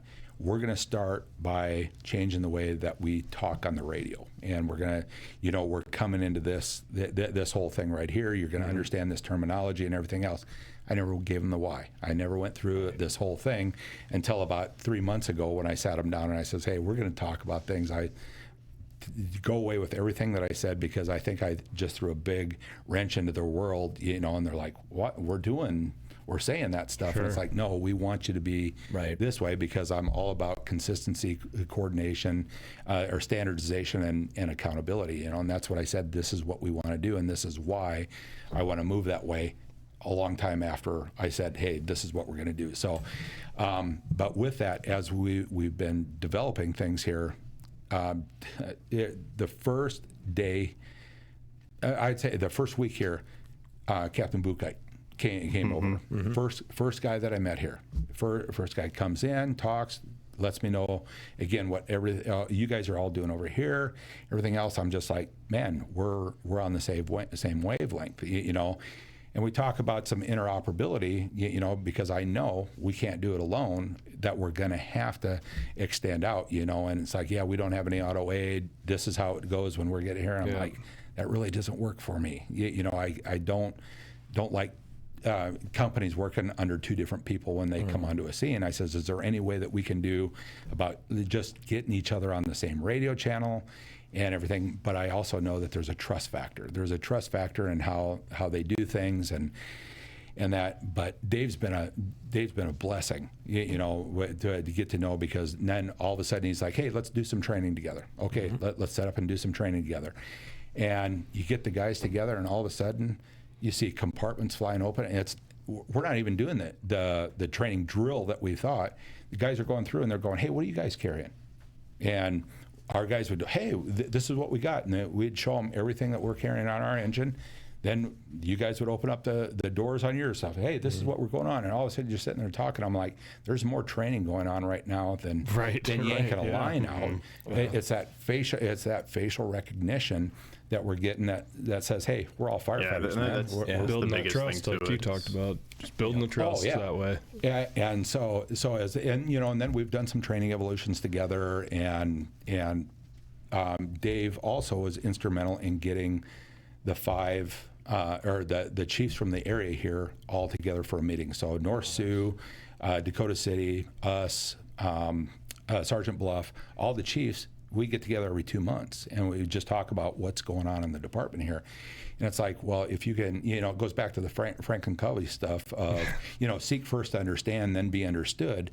To understand all of this, and Chief Collins, he's been absolutely great. And I was on a STARCOM committee with him too, and we were sitting there talking. We were walking out, and I looked at him and I go, our radio systems doesn't work the way that we're doing it together, right? I go, we're going to end up on a NIOSH video together about interoperability or operating 2 different systems on a fire and things like that. I go, we got to work that. We got to do something to work it out, and you know, the one thing that I've been told the whole time that I've been here, doesn't matter wherever it's at with the city and everything, that's the way we've always done it.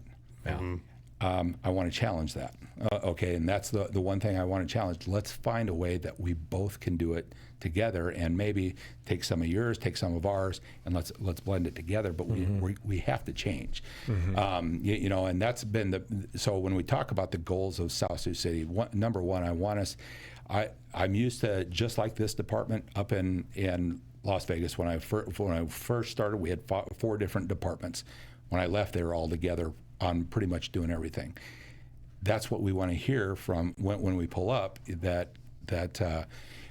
we have that consistency and standardization between the 2 departments, that we can work together, and we know the same terminology. We have pretty much the same procedures, with some tweaking for the departments. And that we pull hose the same, we flow the same, we talk the same, and we approach the incident the same. And that's kind of my goal. It's not just with South Sioux. I would really like this whole area to get on the same thing, because if we have, you know, an active shooter out in South Sioux, just per se, we have 1 ambulance and an engine company that shows up. Yeah. We have to be able to call you guys and say, hey, we need help on this, and we're extended the hand and say, yeah, we're going to help you out. We're going to get help over here, but we have to be on the same plan together. It can't be coming in and saying, okay, we're going to take this patient, we're doing it this way. It's got to fall under the same incident command, and with the priorities, with the terminology, and the standard approach. And so that's my goal with South Sioux, is that we come to a standardization, and I'm okay with being the small fish in the pond here, you know, but we can still come together, for sure, with how we're operating, to give you guys the confidence that our guys are on it, doing the right things, and we're training up the right way. But again, that's going to require working together. And I think with Captain Buchheit in charge of the training, I think that's excellent. Chief Collins is more than approachable to sit down and talk with, and I think there's some really, really good relationships that we can develop in regards to that. And in fact, the other night, we had a working fire over there, and the engine come up on scene, you know, and there was a couple things that needed to be done yet, and the captain from Station 1 came over and visited with me, and he was great about it. And he goes, hey, what do you need? I'll be the interface. And it's like, I'm not gonna debate on a scene here about you coming to our channel. Let me give the assignments out. I want you to stay with your company, type thing. Here's what we need to do. And so they went ahead and did it, and did those things, and came back over, and he goes, hey, we're done. What do you want us to do? And I says, we got it from here. We can go. And he was almost surprised, looking at me, and he's like, no, we're here to work. And I go, we had 13 people of our own show up. Yeah. You know, the fire's knocked down. There's no sense in you guys sitting out and being cold or anything else. But to understand, you know, initially, you know, he wanted an ambulance moved, and that, because I know they were going to work everything off their engine and stuff. And it's like, I didn't really think about that until after the event was over. And it's like, no, we got everything. I mean, it's a 900 square foot house and a 200 square foot garage. I go, we can handle it. We can handle all the work off of our engine, you know. But it's this is the way we've always done it, you know. And that. Well, and for years, Sioux City, we never mutual aided with anybody. Right. Like, and we don't invite anybody in. We wouldn't go out and mutual aid. But it's over the last few years now, we're starting to rebuild a lot of those relationships. South Sioux, North Sioux, that we're starting to do some more training with and rebuild those relationships. So we have that because, you know, we've got manpower, we've got rigs. You guys sometimes need help. I think that you're probably the person as far as helping that, establish that, and do that, just because you came from a system that kind of did that, you know, in that area where you have the multiple departments, and you had to have mutual aid or maybe mutual or automatic alarms and all that stuff. Whereas like here, Chief, we just can't wait to get you on a high-rise board, buddy, because we're going to be using everyone in God's country around here. So, and you know, there's so many different ways to do high-rise, but the thing is, whatever way that you guys decide, you have to pump it out to us, you know, and you have to say, hey, this is just the general layout. This is how we want to do things here. And as anything in the fire service, there is no such thing as a best practice anywhere. Because all the departments are completely different. And so it's like, what works for you, then let's train on it. And, we can massage all day long that we want if we get other eyes on there, that we remain humble and teachable through everything and take a good look at it but yeah, if we get a high-rise fire work in here, I just know from the number of drills that I've done in the past, it is freaking worse than herding cats.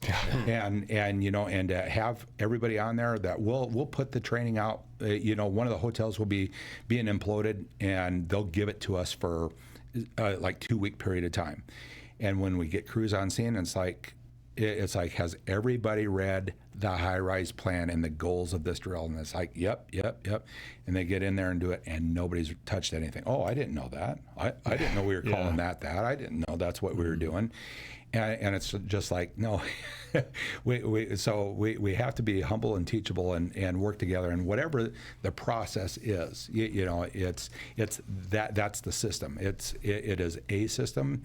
There's no such thing as the system. Other places will have different things that they put into it, and that's just what people need to understand. It's a system to do things. And be the fire service and pillage everything we can from other departments that do things that have done this. Let's take it away from them. Can we run a high-rise operation the way FDNY does? Absolutely not. No. But man, they probably do it. They do it the best of anybody. Let's take some of their best practices that they do and see if they work for us. Type thing. No, I like that. What can you break down before we get into it? We're kind of like hour 45. Do you guys need a break? We gonna power through. What do you want to do? I could take a break. Yeah, we'll take a fiver. Is that okay? Yeah, perfect. Man. Yeah, Chief. Or before we take a break, can you just break down like the South Sioux City's kind of like their model structure, what you guys have for on-duty staff? Yep. Leadership wise, from kind of the top down or bottom up? Absolutely. So our the organizational chart here would be myself at the top, or chief officer at the top, and then we have 3 company officers for each of the 3 shifts, with 3 firefighters underneath those company officers. Okay. That's our full time. And you just went to 4, We right? just went to 4. That's awesome. Yeah. We're probably 3 weeks, maybe 4 weeks into having 4 people on a shift. Nice. And that. So thank goodness to Chief Gall's program and his efforts over at the Career Academy, because that's the 3 individuals that we picked up were all 3. That's great to hear. One of them came through our WIT program. That's great to hear. Yep. Yeah, and I mean, they are outstanding individuals. Once again, I had to laugh because they're 19. They are kids. And that's who we're going to be recruiting. I think so too. And and it's kind of got the other firefighters on tilt a little bit, because in their first 2 weeks in their pay period, they've all had fires. So, so they've all gotten the They got a rude awakening. No, they do. but no, and then from the volunteer side, we have a volunteer coordinator because we're running a SAFER grant.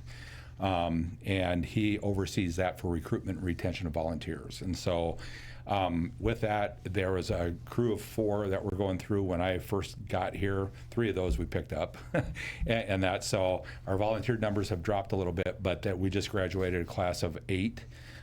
So with our total number of volunteers, we have like 13 volunteers as well too. So okay. That's encouraging then. Yeah. Are they full volunteers that paid on call for the?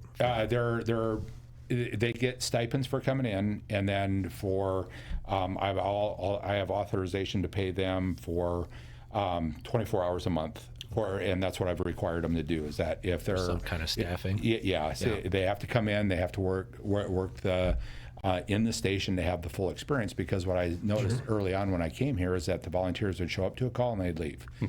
And then the on-duty guys have all the restock, have all the paperwork, training, all the extra stuff. And they miss out on the station environment. Yeah. They miss out on everything that goes on. I think we were talking about, like retention and recruitment, like that togetherness is getting lost somewhere.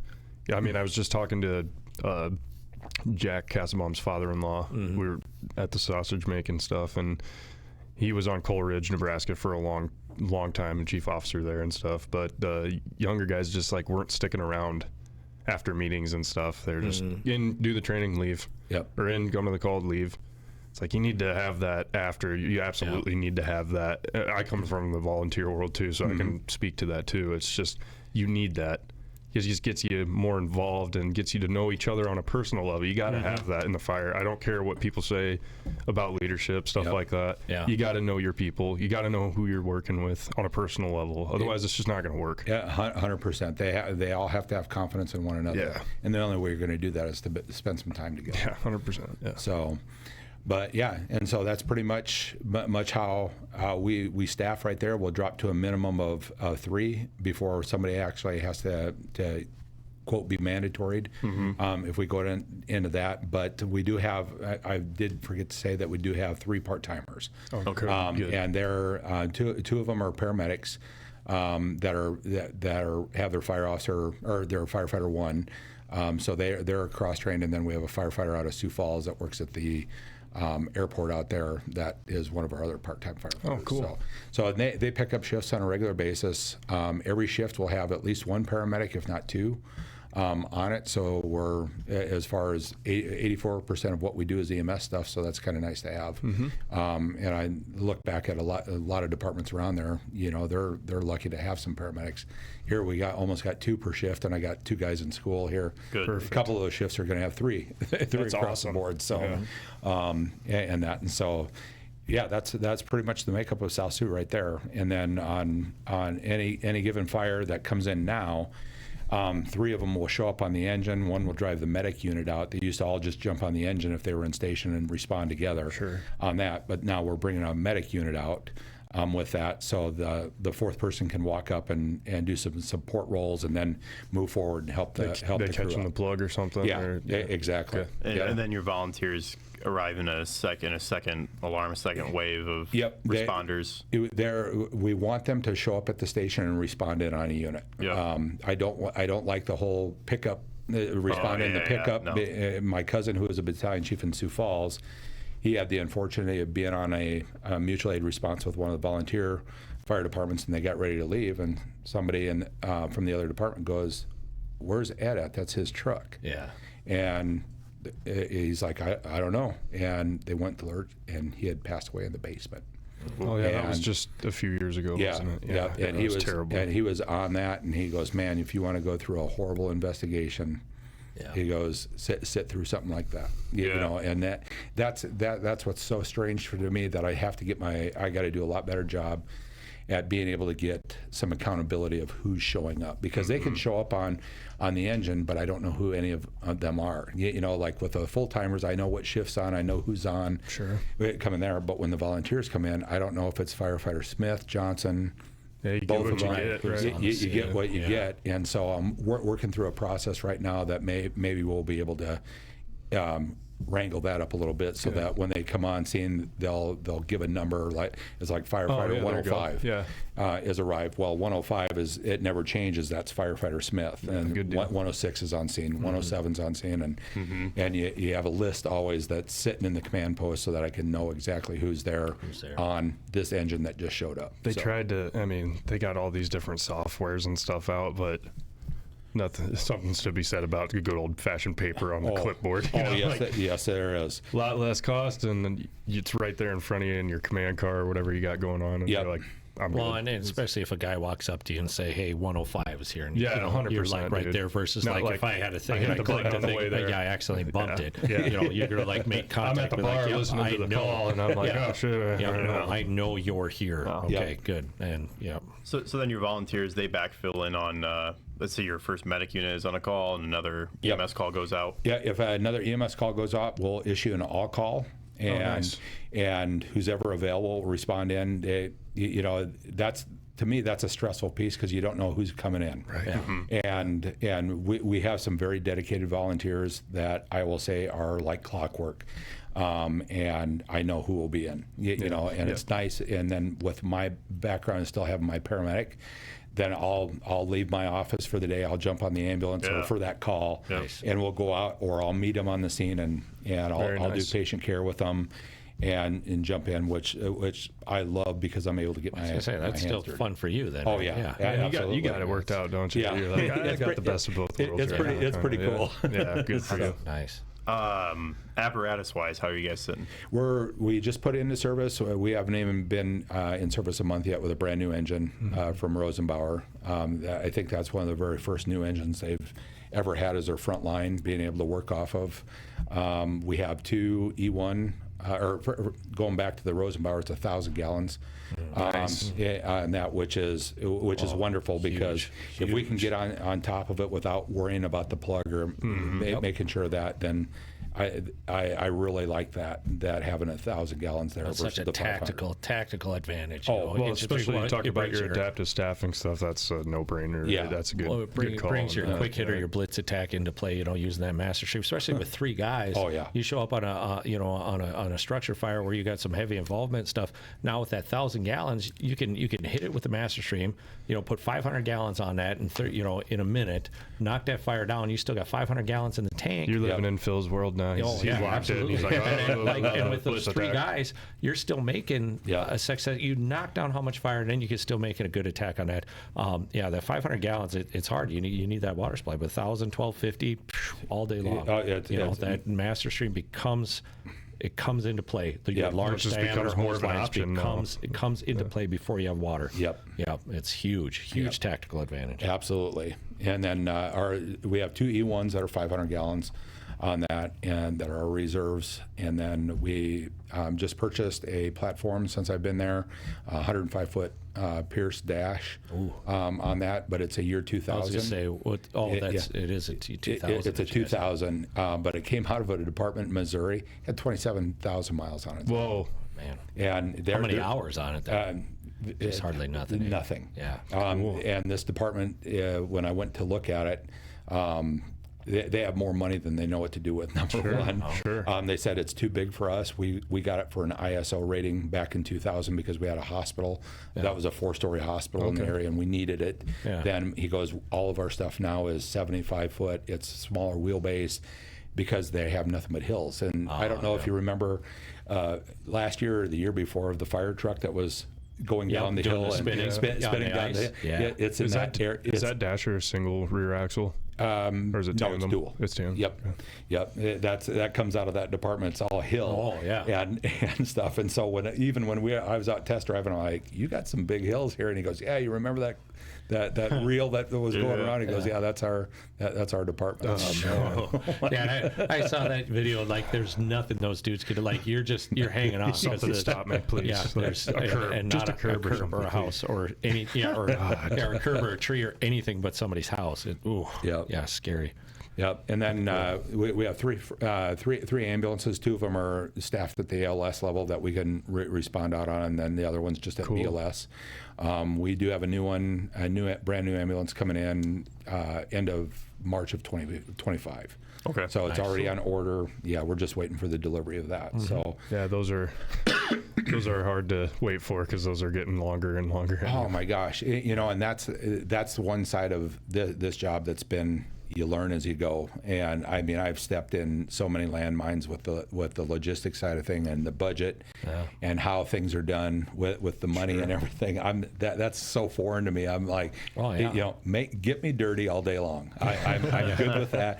But this stuff here, if I have to add money up and know which account things are coming out of, I don't do very good. Well, and then one, just not that, but then your program assessments and then your future casting and stuff. So to know, like, okay, I got a fire engine that's like, okay, it's got 4 or 5 more years of service, and then but I got to start thinking about replacing it now, because by the time you get committee together and bids together and stuff, and then by the time to take delivery of these things anymore, depending on what who your manufacturer is, you've got 3, 4, 5, up to 6+ years before you even get it. Do all you guys do a committee, or is it basically on you for the specking?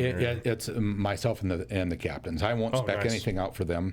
Nice. I'm not the one that's working out of it. Very nice. And so this last engine, we had to jump on this deal. It's a spec engine that came off, and there's some things that we'd like to change, but nonetheless, it's brand new. It's under warranty. Talk about that timing and opportunity. Absolutely. And so But I want the company officers and the firefighters to really look at what they're working off. It doesn't matter to me. I drive a F4 end user do it. Yeah, you know, it doesn't mean anything to me. Let me tell you what we can afford on it. There you go. But you know, let's set this up how you is best going to outfit you guys. End user, because we're the ones that'll tell you what's going to break, what's not going to break, 100%. What needs to go where, what's going to function and not function, especially in this climate. You know, no offense, Chief. I mean, you're from here, but you've been sunny and 75 for like every day of the year and stuff. Where you're coming from, you got a little bit of wind out today, even it's got a little bite to her. You know, it's going to change things. Totally. One of the biggest learning things I had when I was the first winter here, you know, and I come from a place that you wash your trucks every day, you know, and they're clean and everything here. And I'm just thinking about the salt. Yeah. I walk in one day and freaking the units are just filthy. Yeah. And I go, hey, do we not wash units here and stuff? And they're like, Chief, if we wash the units, the doors are going to freeze. Yeah. And we can't open them up. Yeah. And I'm like, oh shit. And he goes, he goes, when we close to 30, 32 degrees, but I mean, it was well below zero and stuff. They go, no, we won't be able to open any of our compartments up. And I'm like, I never even would have thought about that. Dust, not rust, baby. It never fails. We go through one of these polar vortexes from Antarctica. Dude, ratio. And then like the station, I mean, it's so grimy and dirty and gross. Finally and then get to finally wash. that heat wave comes through and and then you're out there spraying grime off for hours and hours. The drains are just the thing. That's where it gets hard to see. You know, and I know it's when I was a driver, and I know. I mean, there's as a driver, I would like literally wash like one compartment door at a time, like wash it, like dry it, like lift it open. I mean, but you know, just pick away so it didn't go out wet or frozen. But it gets to a point as a captain now, I'm like, dudes, let's not worry about it because like you said, dust not rust, and I just assume stuff not be frozen, and then you're forcing it, and then you're breaking it, and then it's like, oh, all we had to do is just not wash it when it's that cold outside. But a totally different animal than what you're or your caps on all your intakes and discharges and stuff. You know, you get water on those and those freeze up. You get draining your booster lines, like everything. Make sure it's we work in an environment. We got and actually when you get the temperature swings and stuff, even for us, where you get 15 degrees in the morning and we'll get a 30 or 40 degree temperature change, swing during the day and stuff, and then it comes back down at night, and you're like, getting all the seasons in one day. Basically. It's a little. I know you're from here, but fighting fires here is a little bit different than fighting fires in Nevada. That's an understatement there. Well, and then even your summers and stuff, like in a dry heat, I haven't gone out to Vegas a number of times and stuff. A dry heat is a dry heat. It doesn't mean your skin doesn't feel like it's going to burn off, but I would much rather take 105 or 110 degree day out in Vegas than our 105, 110 degree here, because we're going to have the humidity. That's just, you're going to be swimming and it's just absolutely miserable. It's all the corn. Corn sweating. Yeah, so that's but the summertime fires, that's a different thing as far as rehydration and rehab and everything else becomes such a more of a factor than where you're coming from. For sure. Yep. Absolutely. So it's been that's been a good learning curve right there. Chief, what's your run numbers looking like in a year? We're going to top. Where are we at this year? We were at 1480 last year, and we're going to be about 85 calls on top of that. So we're going to be close to 1560 a year with just the one company. So, Lord, it's still just one company run. Yeah, right. It's still pretty working. 84% EMS. But nonetheless, that's pretty busy for one company. A little over 100 calls a month. So you're talking 3-4 calls a day. I mean, that's honest work. So then your duty as the chief, kind of a 7 to 3:30, 8 to 4:30 type guy. 24 hours, 365. But you come in during the day, right? I know how it works. But structure fire comes in at 1 in the morning on a Friday. It's you're getting woke up, you're responding from home, and you're taking command. Car accidents with extrication, I'll respond on into, and that's the thing that you have to talk to my wife about. She's like, can you just shut the radio off? Because I'd like to, when I got here, I would love to shut that radio off if I knew I was going to get a call from our dispatch to say, hey, this is what's going on. Or a better alerting system that we have that would just do that, but it's unreliable. So I keep it on, the radio on low. I'll hear them go out, and then I can go right back to sleep. And she's learning to. But yeah, you'll talk to her, and it's like, oh no, I can sit there and do a brief initial report with the best of them. Yeah. She probably has her blue card down pretty good by now. Oh yeah, Get her instructed. So what's kind of your determination on whether you call for mutual aid, whether it's us or a different department? If it's a working fire, depending on what we're getting, like the other night, it was, people are running away from the residence. We've gotten 5 calls on it. The house is on fire. That's pretty reliable there. Before we even get on scene, we're gonna request the mutual aid from you guys first. And the only reason is because you guys are in station 2. Yeah, it's not gonna, and I know what kind of response package I'm gonna get from Right. you. Yeah. If it goes to, and I'm not bad mouthing Dakota City at all on this right here, but they may have 4 guys respond on 4 different pieces of apparatus. Sure. And Like I need the manpower. Yeah, I don't need 4 rigs. Yeah, I don't need rigs. I need manpower. Yeah. And with that, and I need companies that are ready to go to work when they show up. I'd like, I think Chief Gall was saying that they have a policy that they don't roll out of the station unless they have 3 or 4 on the unit. So when an engine arrives on scene and they say they're here, my expectation is to have 3 or 4 working crew members that I can assign a task to and go out there for that. Yeah, just so, a guy nice. on an engine. What did that do? it doesn't do. What's for your volunteers then? What's your expectation as far as staffing level, and what's the next rig? Because you're saying you're responding with an engine and the medic unit. Yep. Is the truck the next thing that rolls in? No. We're developing the program right now to get people certified to drive, and so we have to go through baby steps, make sure our volunteers can drive. The engines first, and then the truck's a whole different beast. So are they just coming in like a pickup then right now, or what are they? No, they are. Or do you have to wait for a certified driver? You have to wait for a driver to get on scene. So if it's a working incident, we have many our full timers that live within just a couple blocks of the station, and they actually will hear the all call. They'll come in and volunteer on their time off. Yeah, they'll punch in. After it, we'll make it square with them and the local and that they're coming in to work. I think they get callback and some other stuff for that, which is absolutely necessary with that. But they'll show up, and so I may have a company officer that's also driving that unit, but at least he'll have 3 other individuals on that unit with him that we can put to task, and he'll be the supervisor over them. Okay. When they come in. So that, I guess that for you, as far as like you said, what response package is coming out of when you call for mutual aid from Sioux City. You're getting engine 1, truck 1, and the AC is going to come across the bridge. But you're getting a truck. Because you're rolling up without one right now. You're going to get a truck company and then another engine company, but you're getting at least 6, if not 7 guys. Yeah, maybe 8. Maybe 8 staffing really good that are ready to go to work. Absolutely, and that's why that the request goes to Sioux City first, and then it will go out to Dakota City. If like the other morning, we were both working structure fires. We couldn't come to you. And that's great to know. It's like, hey, they're on a fire, they can't go. It's like perfect. We're not even on scene yet. We know that we got a working apartment fire, so then it was go ahead and put it out to Dakota City. They respond in. They never even made it on scene because we knocked the fire down. I knew we had a crew of other 4 coming here. The fire was out just that quick. But if it would have been extending anywhere, then we would have had another get some help. Yeah. Yeah, very nice. That does, that's, I guess you don't even think. Yeah, I remember like Frank, we had Chief Fulton coming up and going, well, South Sioux's got an apartment fire now too, and we're like, oh shit, everywhere's going right now, man. A range of force. Yeah. Exactly. What's kind of your vision for South Sioux in the future going forward? What are some of your goals?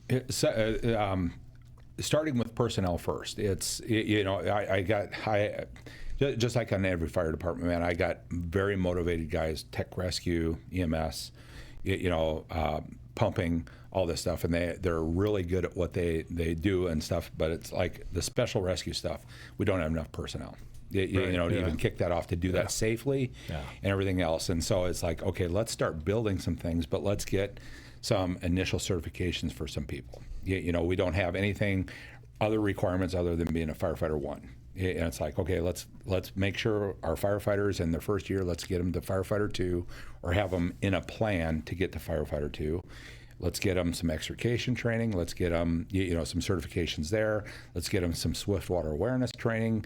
Things of that nature where they're building up on those certifications. For the company officers, let's make sure you guys have your firefighter 1 and 2. Let's get your fire officer 1. Items on here, and let's start getting you some credentials, because at the end, if anything happens, it's going to be like, well, what qualifications do you have? And driving is a big one right now. My first week here, I had a brand new firefighter that I was going on a medical call with on the engine, and we're screaming down the Ave, and I mean, whoa! I'm like, you don't have any qualifications to drive or anything else like this. And I go, if we wad this up. I mean, it's just got bad stuff written all over it. So, again, it's getting our people driver certified, getting them apparatus operator, pump operator, truck, and then roll into the truck piece on that, because that's just a totally another beast of a thing right there. So just slowly start biting up and getting these guys credentialed up to where they need to be. And then as we start getting our processes in place, one of the very first things I asked when I showed up is like, hey, can I see your SOPs? We don't have any. It's like, okay, that's not good. We got to change that. What's your risk management plan? We don't have one of those. And it's like, okay, we're going to start building this. And so we've slowly started building this up right here, where our first group of SOPs after January are going to go into service. But it's like, I want to get processes in place so that we can say, this is how we operate here. Everything from general stuff to emergency scene to EMS to daily duty stuff, everything, and just have that book there. And the end goal is, I would really like us to go through, the Center of Public Excellence at some point in time and get accredited. That's that's the one thing right there, is to have a third party come in and say, either you're doing it right, or you got some stuff that you need to change. What are you looking at? South Sioux's only been a full-time department for what, maybe 10 years? Not even 18, I believe, is their 2017, 2018 is that transition year. Okay. Well, I kind of remember that. It was around the same time that SPI was closing down. So it was we started the world was changing extremely fast in that time. So. When the U.S. division started was 2018, January 1st. So they're as far as full-time departments, I mean, it's still pretty much in the infancy stages. So, I mean, you're going from a volunteer department that, what were their SOPs? So I mean, if they had nothing, like you said, nothing. So I mean, it's good that I think that gives. You're laying down that roadmap now for these guys to, you get a direction. Plus, that's, builds that foundation. It's going to help protect the department in case something does happen, to be like, and it gives like all the new people or everybody there be like, okay, now we are all. It's like you don't have, well, I was a volunteer, we did it this way, or. At least now you have a standard for like, no, this is how South Sioux, this is how we do it, this is how we're going to do it. So good for you. And you think of all the investment from your guys that are, it's going to be so beneficial for them to be involved in all that. Well, the thing is, that's what I told them. The other thing is, because when I hired on with Henderson, we didn't outsource anything. We did our own hose testing, we did our own ladder testing, all that stuff. And somebody was certified. Somebody was certified in your saws, in small engines. Other people were certified in your extrication gear, to be able to do the maintenance on it and everything. The thing about a small department is that you have to have that ownership, and everybody has to have a piece. Yes. And when you match the person that has that passion with that thing right there, great things happen. Yes. And it's like, I love it when they're so particular about, this is why we maintain this right here. I went through the engine and took a look at our new engine, the way that it's outfitted up, and I'm like, this looks amazing. They asked, hey, what do you want in these cabinets and stuff? And I says, I hate chaos. I go, I want people, especially as you look at the volunteers, to come in, open a compartment, see what they need, and grab it and go. I don't want this, where they go through every piece of equipment, man.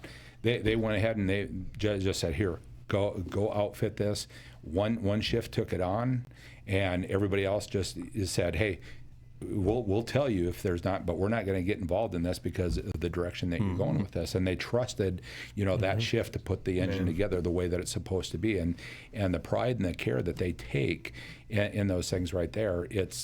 They know what the value of a dollar is. They know what the value of them being involved. And if they're not involved, if you have somebody that sits back and doesn't want to be involved, they're not the person to be in the chair over there. Because again, if you're looking at just running calls, well, 4 to 5 a day doesn't usually satisfy many's thirst on that. But there's so many other things that take place in the station that have to get done. And the thing is, and you made mention to it about the volunteers. The city never had to worry about it before. Right. It was just like, it's volunteer that, I don't even know what the city played as far as the volunteer goes. I haven't been asked a report. I haven't been asked for numbers on anything. Nothing. They don't know the questions to ask me.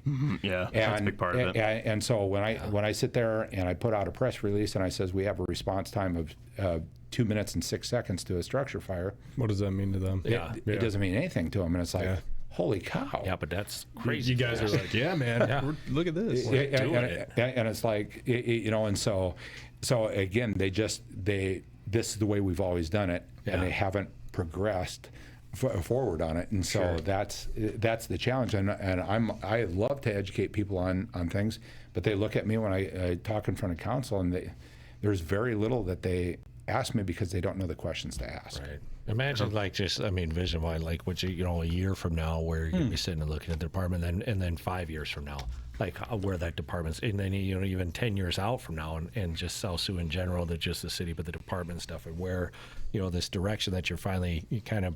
It sounds like you're kind of we're the guy for the job, to lay this. Absolutely. I mean, really, to lay this out and give this direction and stuff, and start things in a forward progress. It sounds like you've got motivated individuals that, like you said, the previous chief told you they need a leader. They need somebody to come in and do something. And it sounds like you're kind of doing that, and putting. Well, it sounds like you got a bunch of guys that want to be led. That want to be led. Yeah. They needed it. They need the leadership, and there hasn't been one class or one of the things I do with them in the summer when the weather's nice or when the weather's nicer, so spring, summer, fall, is I have a 2-minute drill that I do with them, and 2-minute drill is just. From the time you lock the brakes at the scene, you have water flowing and ready to enter the structure in 2 minutes or less. And so back in the day, before all the science changed with the exterior water application and then going inside, now it's okay. It's 1 minute. You have 1 minute to have water flowing. Period. You line a stretch. You're flowing water in that space. Get your coordination down of getting your masks on. Let the captain do his 360, and by the time the captain's done with the 360, you guys are ready to make a push. And with that, never once has anybody rolled their eyes, anything else. And I says, the reason I do this drill with you guys is because it's what we do on every fire. It doesn't matter if it's a dumpster fire, car fire, house fire, apartment fire. We arrive on scene, we put the engine in pump, we pull lines, you're flowing water. It's your foundation. It's everything that we do on everything, and man, they have just been great to have out there. Not one attitude, not one roll in the eyes that we're training, it's hot, it's this, it's just been great. And the things the classes that we do in the station, and that man, they're always actively involved, and you can't ask for anything more than that. You can't ask for anything more than that. Yeah. Chief, got a few more questions here for you. One question I like to ask everyone is any kind of welcome to the fire service moment that you had when you were younger, like, oh, this is the real deal, this isn't Johnny and Roy on TV, kind of whether that's an emotional call, a funny call, or just maybe something that really changed your perspective on the fire service and life in general. My first call when I got on Henderson Fire was to a bomb-related call. Wow. I'm looking. I'm like, to a bomb? Yeah. I go, what? What are we gonna do about it? What? I look at my partner and he's like, yeah, we handle these. And I go, I've never heard such a thing. Nobody talked about this, And I just remember that to this day of just going out and go, what chapter was this in? And what I went through my rookie school that we're dealing with bombs, you know, and just another, this is how things were back in the day with the rookie schools. They were very unorganized. And so we had learned to put our hood on and then our mask. Okay. So I pull up the first fire, and the first night too, we also had a working structure fire, and I pull up, and freaking, I pull up and I have my mask or my hood on my head, and my mask around the hood, and the BC is looking at me and he goes, "What are you doing?" And I go, "This is the way they taught us." And he goes, "No, you put your mask on and then you pull the hood up over the mask, you seal all this down. You don't put your hood on or your mask on over your hood." You know, I'm like, oh, get written up the first night because I don't know how to get my PPE. But that's the way all four of us. The other guy in the rookie school came out that we were on the same shift together, and he looked the same way. And we both got written up the night that we didn't know how to get in our PPE. That's really good. I like that. Those are always, I'm sure you have thousands of stories like that you could share. I always like hearing stuff like that. Any advice you would kind of give to some newer people in the fire service? We're getting a lot of young people in with our department, your department. You said you got some 19-year-olds you just hired. Yep. What advice would you give these people? You know, I talked to all three of my guys when I come in here, and I lay out kind of the expectations on what they should be looking at in their career as a firefighter. And the first question I ask them, or the first advice I give them is, hey, as you start down this road, go and write everything you want to accomplish in this career. Because I'm going to tell you what, 34 and a half with Henderson went by that fast. And I'm sure you can think of the same thing. It doesn't feel like I've been doing this for 3 decades, almost 4 decades. It's crazy. And it goes by so fast. So think of all the things you want to do and keep a journal of what you want to get accomplished and what you want to experience in this career, and write it all down, and then just slowly start chipping away. I mean, if you don't have any formal education, you can start taking a class a semester. You start doing that on a regular basis, all of a sudden 3 years, 4 years down the line, you're going to go, oh, I got my formal education. I got my associates. Oh, now I'll just keep doing that. Now I got my bachelor's. And if you look at the job postings come out, if one of your things is you want to be a chief level or above, like a battalion chief on the way up, they're going to require that education to be a part of it, whether it's the associates, whether it's a bachelor's, whether it's a master's degree at whatever level that you're looking at. One of the other things I think is really missing bad in the fire service right now is the number of people that go back to the National Fire Academy. I don't think people go back there to experience that environment, to go back there and go, holy cow, this is, it's just not the class. The class is a very small portion. It's going back to the Fire Academy and being a part of that environment back there, and to be, as you're walking to class every day, and for every line of duty that happens, they drop the flag to half staff, and very rarely do you see a full staff flag. It's just a good reminder. Yeah, it's just a great reminder. And I kind of feel that way because the first time that I experienced the Fire Academy was in October. It was for the National Firefighters, or they were doing the firefighter ceremony there. I didn't know anything about it.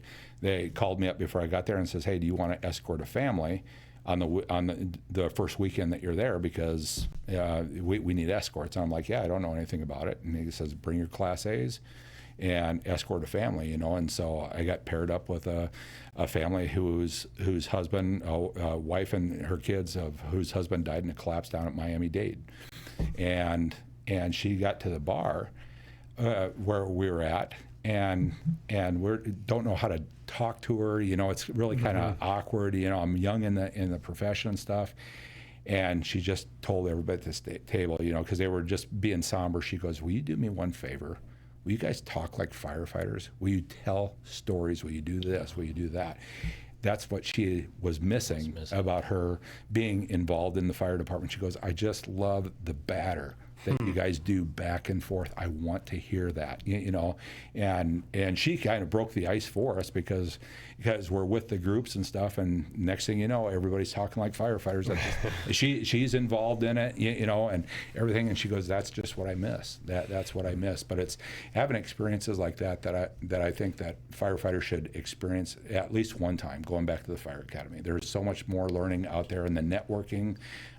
There's brothers and sisters that I've met out there that I talk with, if not on a weekly basis, a monthly basis yet, about what's going on, because now you can see the best practices. What are you doing? What are you doing? What are you doing? You come from a department of 5,000 members. You come from a department of 20 volunteers. How do you guys work? Yeah, we all have the same problems, and they're all exactly. You know, but and then with the firefighters, I kind of talk to them always about being humble and teachable.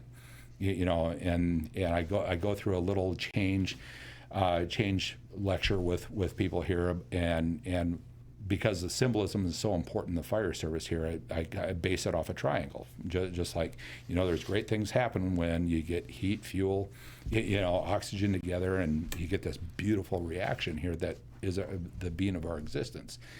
And then I put it to a change process about here's how you can get the most out of your career, and I label off the triangle for them. One side's being humble and teachable. Next side's being engaged, focused and engaged, and with a never fail attitude here. We don't let one another fail in the department. And the other one really kind of is the whole crux too, is that we teach, we train. And we give clear expectations to people. And so I want to do that. And if we do all those things, then it's gonna be a powerful things happen with that. If we just miss one side of that, you fall into complacency, you fall into a bad attitude, maybe not expecting what you have in the fire service here. And so I try to go through with them to show them how important it is that they show up ready to go to work every day. We want fit for duty firefighters. Healthy or physically fit, mentally fit, ready to go to work and do the job and know what they're doing when they come in here. Very nice. Great. I like that.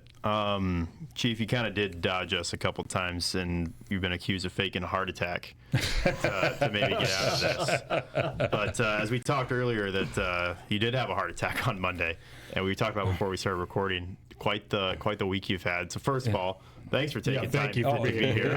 I think everyone completely understood. We were like, we thought we heard it on one of the morning meetings, and then Baker texted us, and I was like, oh, this isn't going to happen. There's no way. So first of all, thanks for taking the time to be here. Do you kind of want to tell the story? Yeah, I try to work out Monday through Friday every morning before I come to work, and it's always a functional fitness type workout. It's either in an air pack or whatever it is. It's some type of functional job function workout here. And that I did a pretty good hit duty workout that morning and felt great with it. Got ready to go to work, hop in the shower, and I'm like, and I just feel this thing in my chest, and I'm like, I just got a burp. I got heartburn going on because I threw some vitamins in. And I'm like, I probably needed to eat, and so I don't get gut rot from the vitamins. And I'm showering, and it starts getting worse. And I'm like, okay, I get out of the shower, and I'm not short of breath. I'm not anything, but it's tickling the back of my mind going, this is kind of a different pain or pressure. And I go into my staff meeting, which is at 8 o'clock on Monday mornings, and my elbows are hurting, and it feels like I have a neuropathy in my hands. And this is after the fact. The admin assistant, we all sit around thing, and she goes, you sat there and you looked like you were so annoyed that you kept rocking back and forth and rubbing your hands like you didn't even want to be in the meeting, like you had someplace else to go. Well, this chest discomfort was getting worse. And it's like, I got to burp. I just want to get up and leave, and I want to just burp, and all this is going to go away. Mm-hmm. And meeting ended, I beelined it over to my office. I was sitting in my office, and I had one of the volunteers come in and talk to me about a program that's coming up, and I couldn't concentrate on the conversation. And I'm like, this is really starting to, and now I'm being tickled even more going, this isn't a gas bubble, because now I am burping and nothing's getting better. It's just getting worse. Still not short of breath. not sweaty, not nauseated, just I got this pressure right here. And finally I got a hold of the paramedic, and I'm like, hey, why don't you come into my office here and grab the other paramedic. There was 2 on that day. I go, I'm not feeling so hot. I'm getting ill. And I says, I'm having chest pressure. And I says, I've never had this before.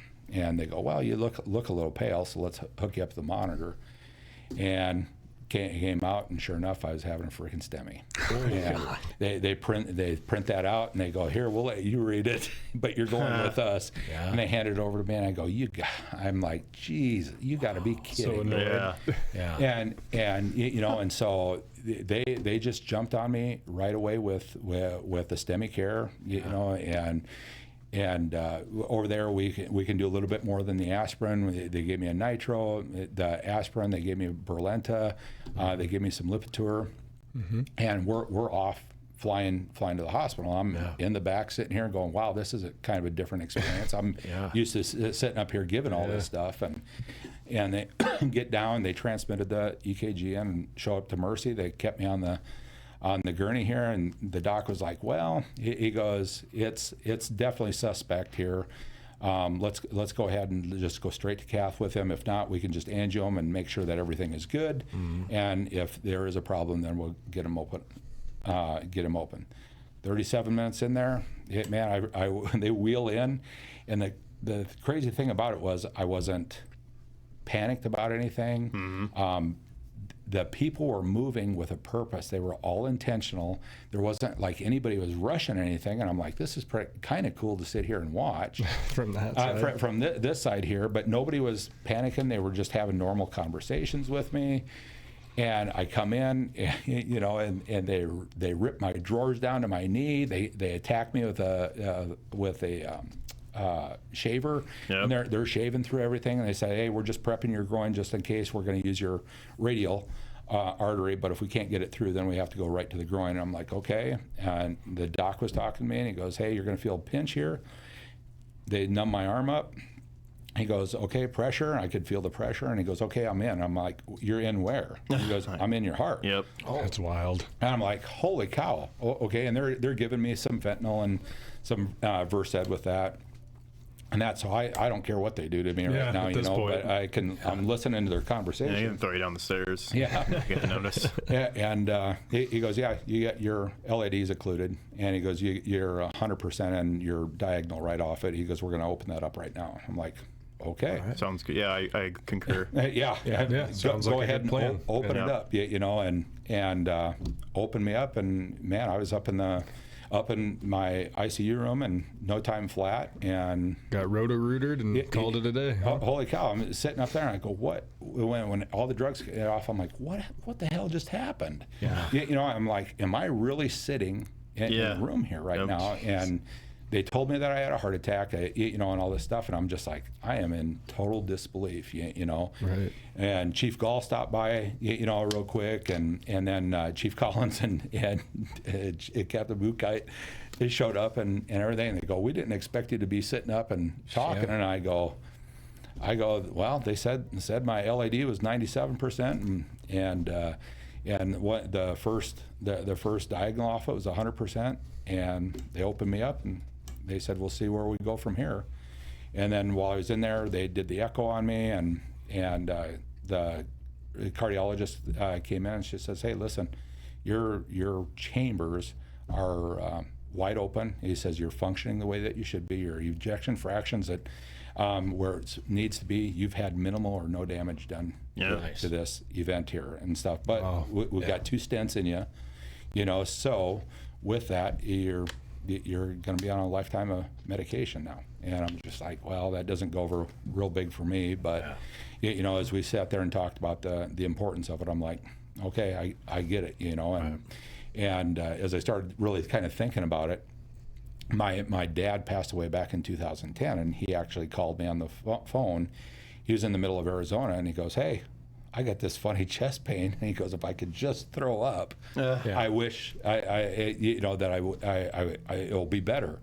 And I talked to him, and he ended up going to cardiac arrest with me when I was on the phone. Oh my gosh! And they never got him back. But I went back to our conversation, and he's like, "If I just got this gas pump," and I'm like, "Holy crap, man. I'm freaking saying the exact same things my dad did back in 2020." And I was just being tickled. Hey, you got to get there. And now he was just out in the middle of the Arizona where people couldn't get to him quick enough, and and I got.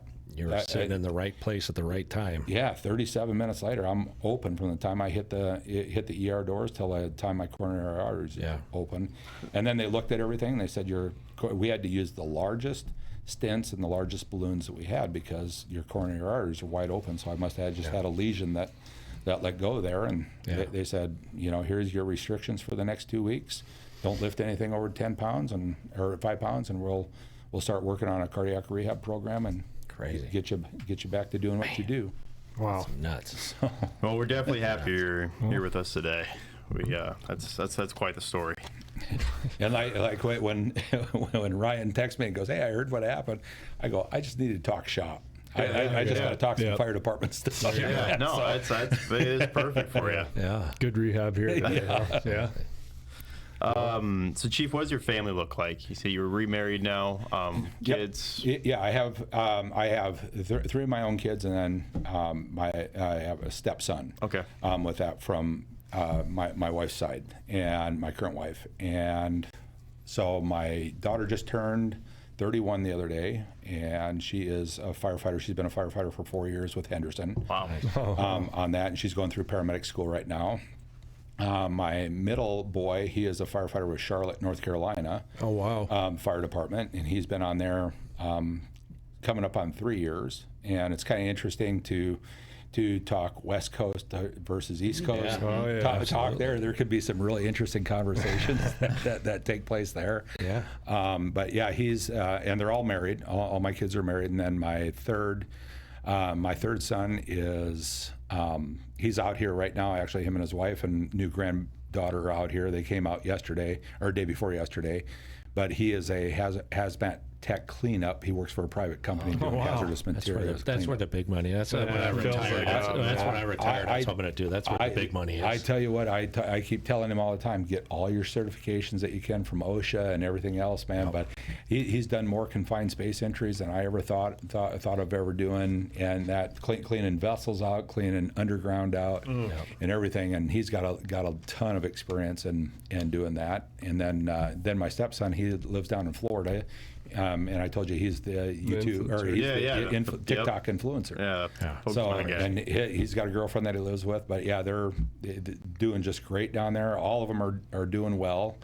It's just an interesting time though for kids, and they can have the best jobs in the world, and things are still pretty freaking hard for them to get a house to be able to do that. So, man. My son out in North Carolina is just moving apartments here. I was talking to him just coming in here, and he goes, "You want to see what gives me chest pain?" And he showed me his apartment, and it's all full of boxes and everything. But yeah, they're all doing well. And then my wife is the vice president of advancement up at Briarcliff. Oh, very nice. So yeah, she's working up there in the foundation, and she's been up there just coming up on her year anniversary. So. Oh, cool. Nice. Well, that's awesome. About hobbies, what do you kind of like to do if you're not being the fire chief? Working out. Yeah, you know what? Working out was the one thing that was near and dear, but just the typical firefighter stuff. Working outdoors. I'm not a big woodworker or anything like that. I'm not skilled in that fine detailed stuff. I'm more of a manual laborer. When people, if you want me to move concrete and stuff like that, I'll gladly do that. But I like fishing. I never got, when I was over in South Dakota and we moved over to Iowa, I never got to grow up with the South Dakota experience in hunting. I was in that transition period. Yep. And so my brother, he's a big hunter. With when my dad switched jobs, he had to spend all of his time rebuilding everything. And the hunting and the hobbies for him kind of went out the door. So I never got that full experience. But fishing was always something that our family did. I absolutely enjoyed doing that. And then, yeah, just really, I just enjoy the fire service. People tell me I need to get more hobbies, so I picked up flying a little bit of drone and Nice. and doing just some. You haven't real been to quick- New Jersey lately, have you? No, Just not asking. have. Yeah, Yeah, I did not. Yeah. I mean, we're just wondering. Speculating. Yeah. Here, Yeah. but yeah, that's pretty much what I spend my times doing. Very nice. You know, Chief, we first started talking, I thought maybe this might be a quick episode. We were kind of like kicking down some quick questions, and then we got off on some great conversations. Yeah. And that's what I love about doing this. So I feel like we could talk to you for another 2 hours. Maybe we will again sometime. So He's like, no, you're not going to do that.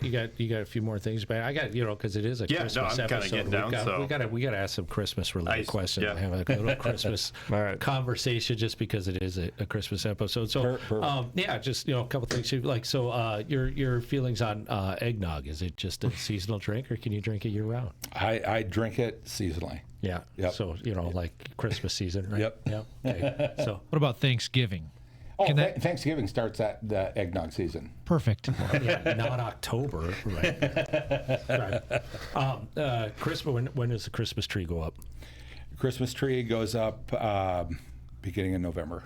okay. Oh, you're Okay. Okay. Early. I'm like Yep. we were tradition like our house was always Black Friday, so Okay, right yeah. after Thanksgiving, then Black Yeah. Friday was the tree goes up. Yeah, and sure. yeah, my wife and I have had a couple Christmases together, and she likes it up earlier than later. So how soon does it come down? Maybe that's the bigger question.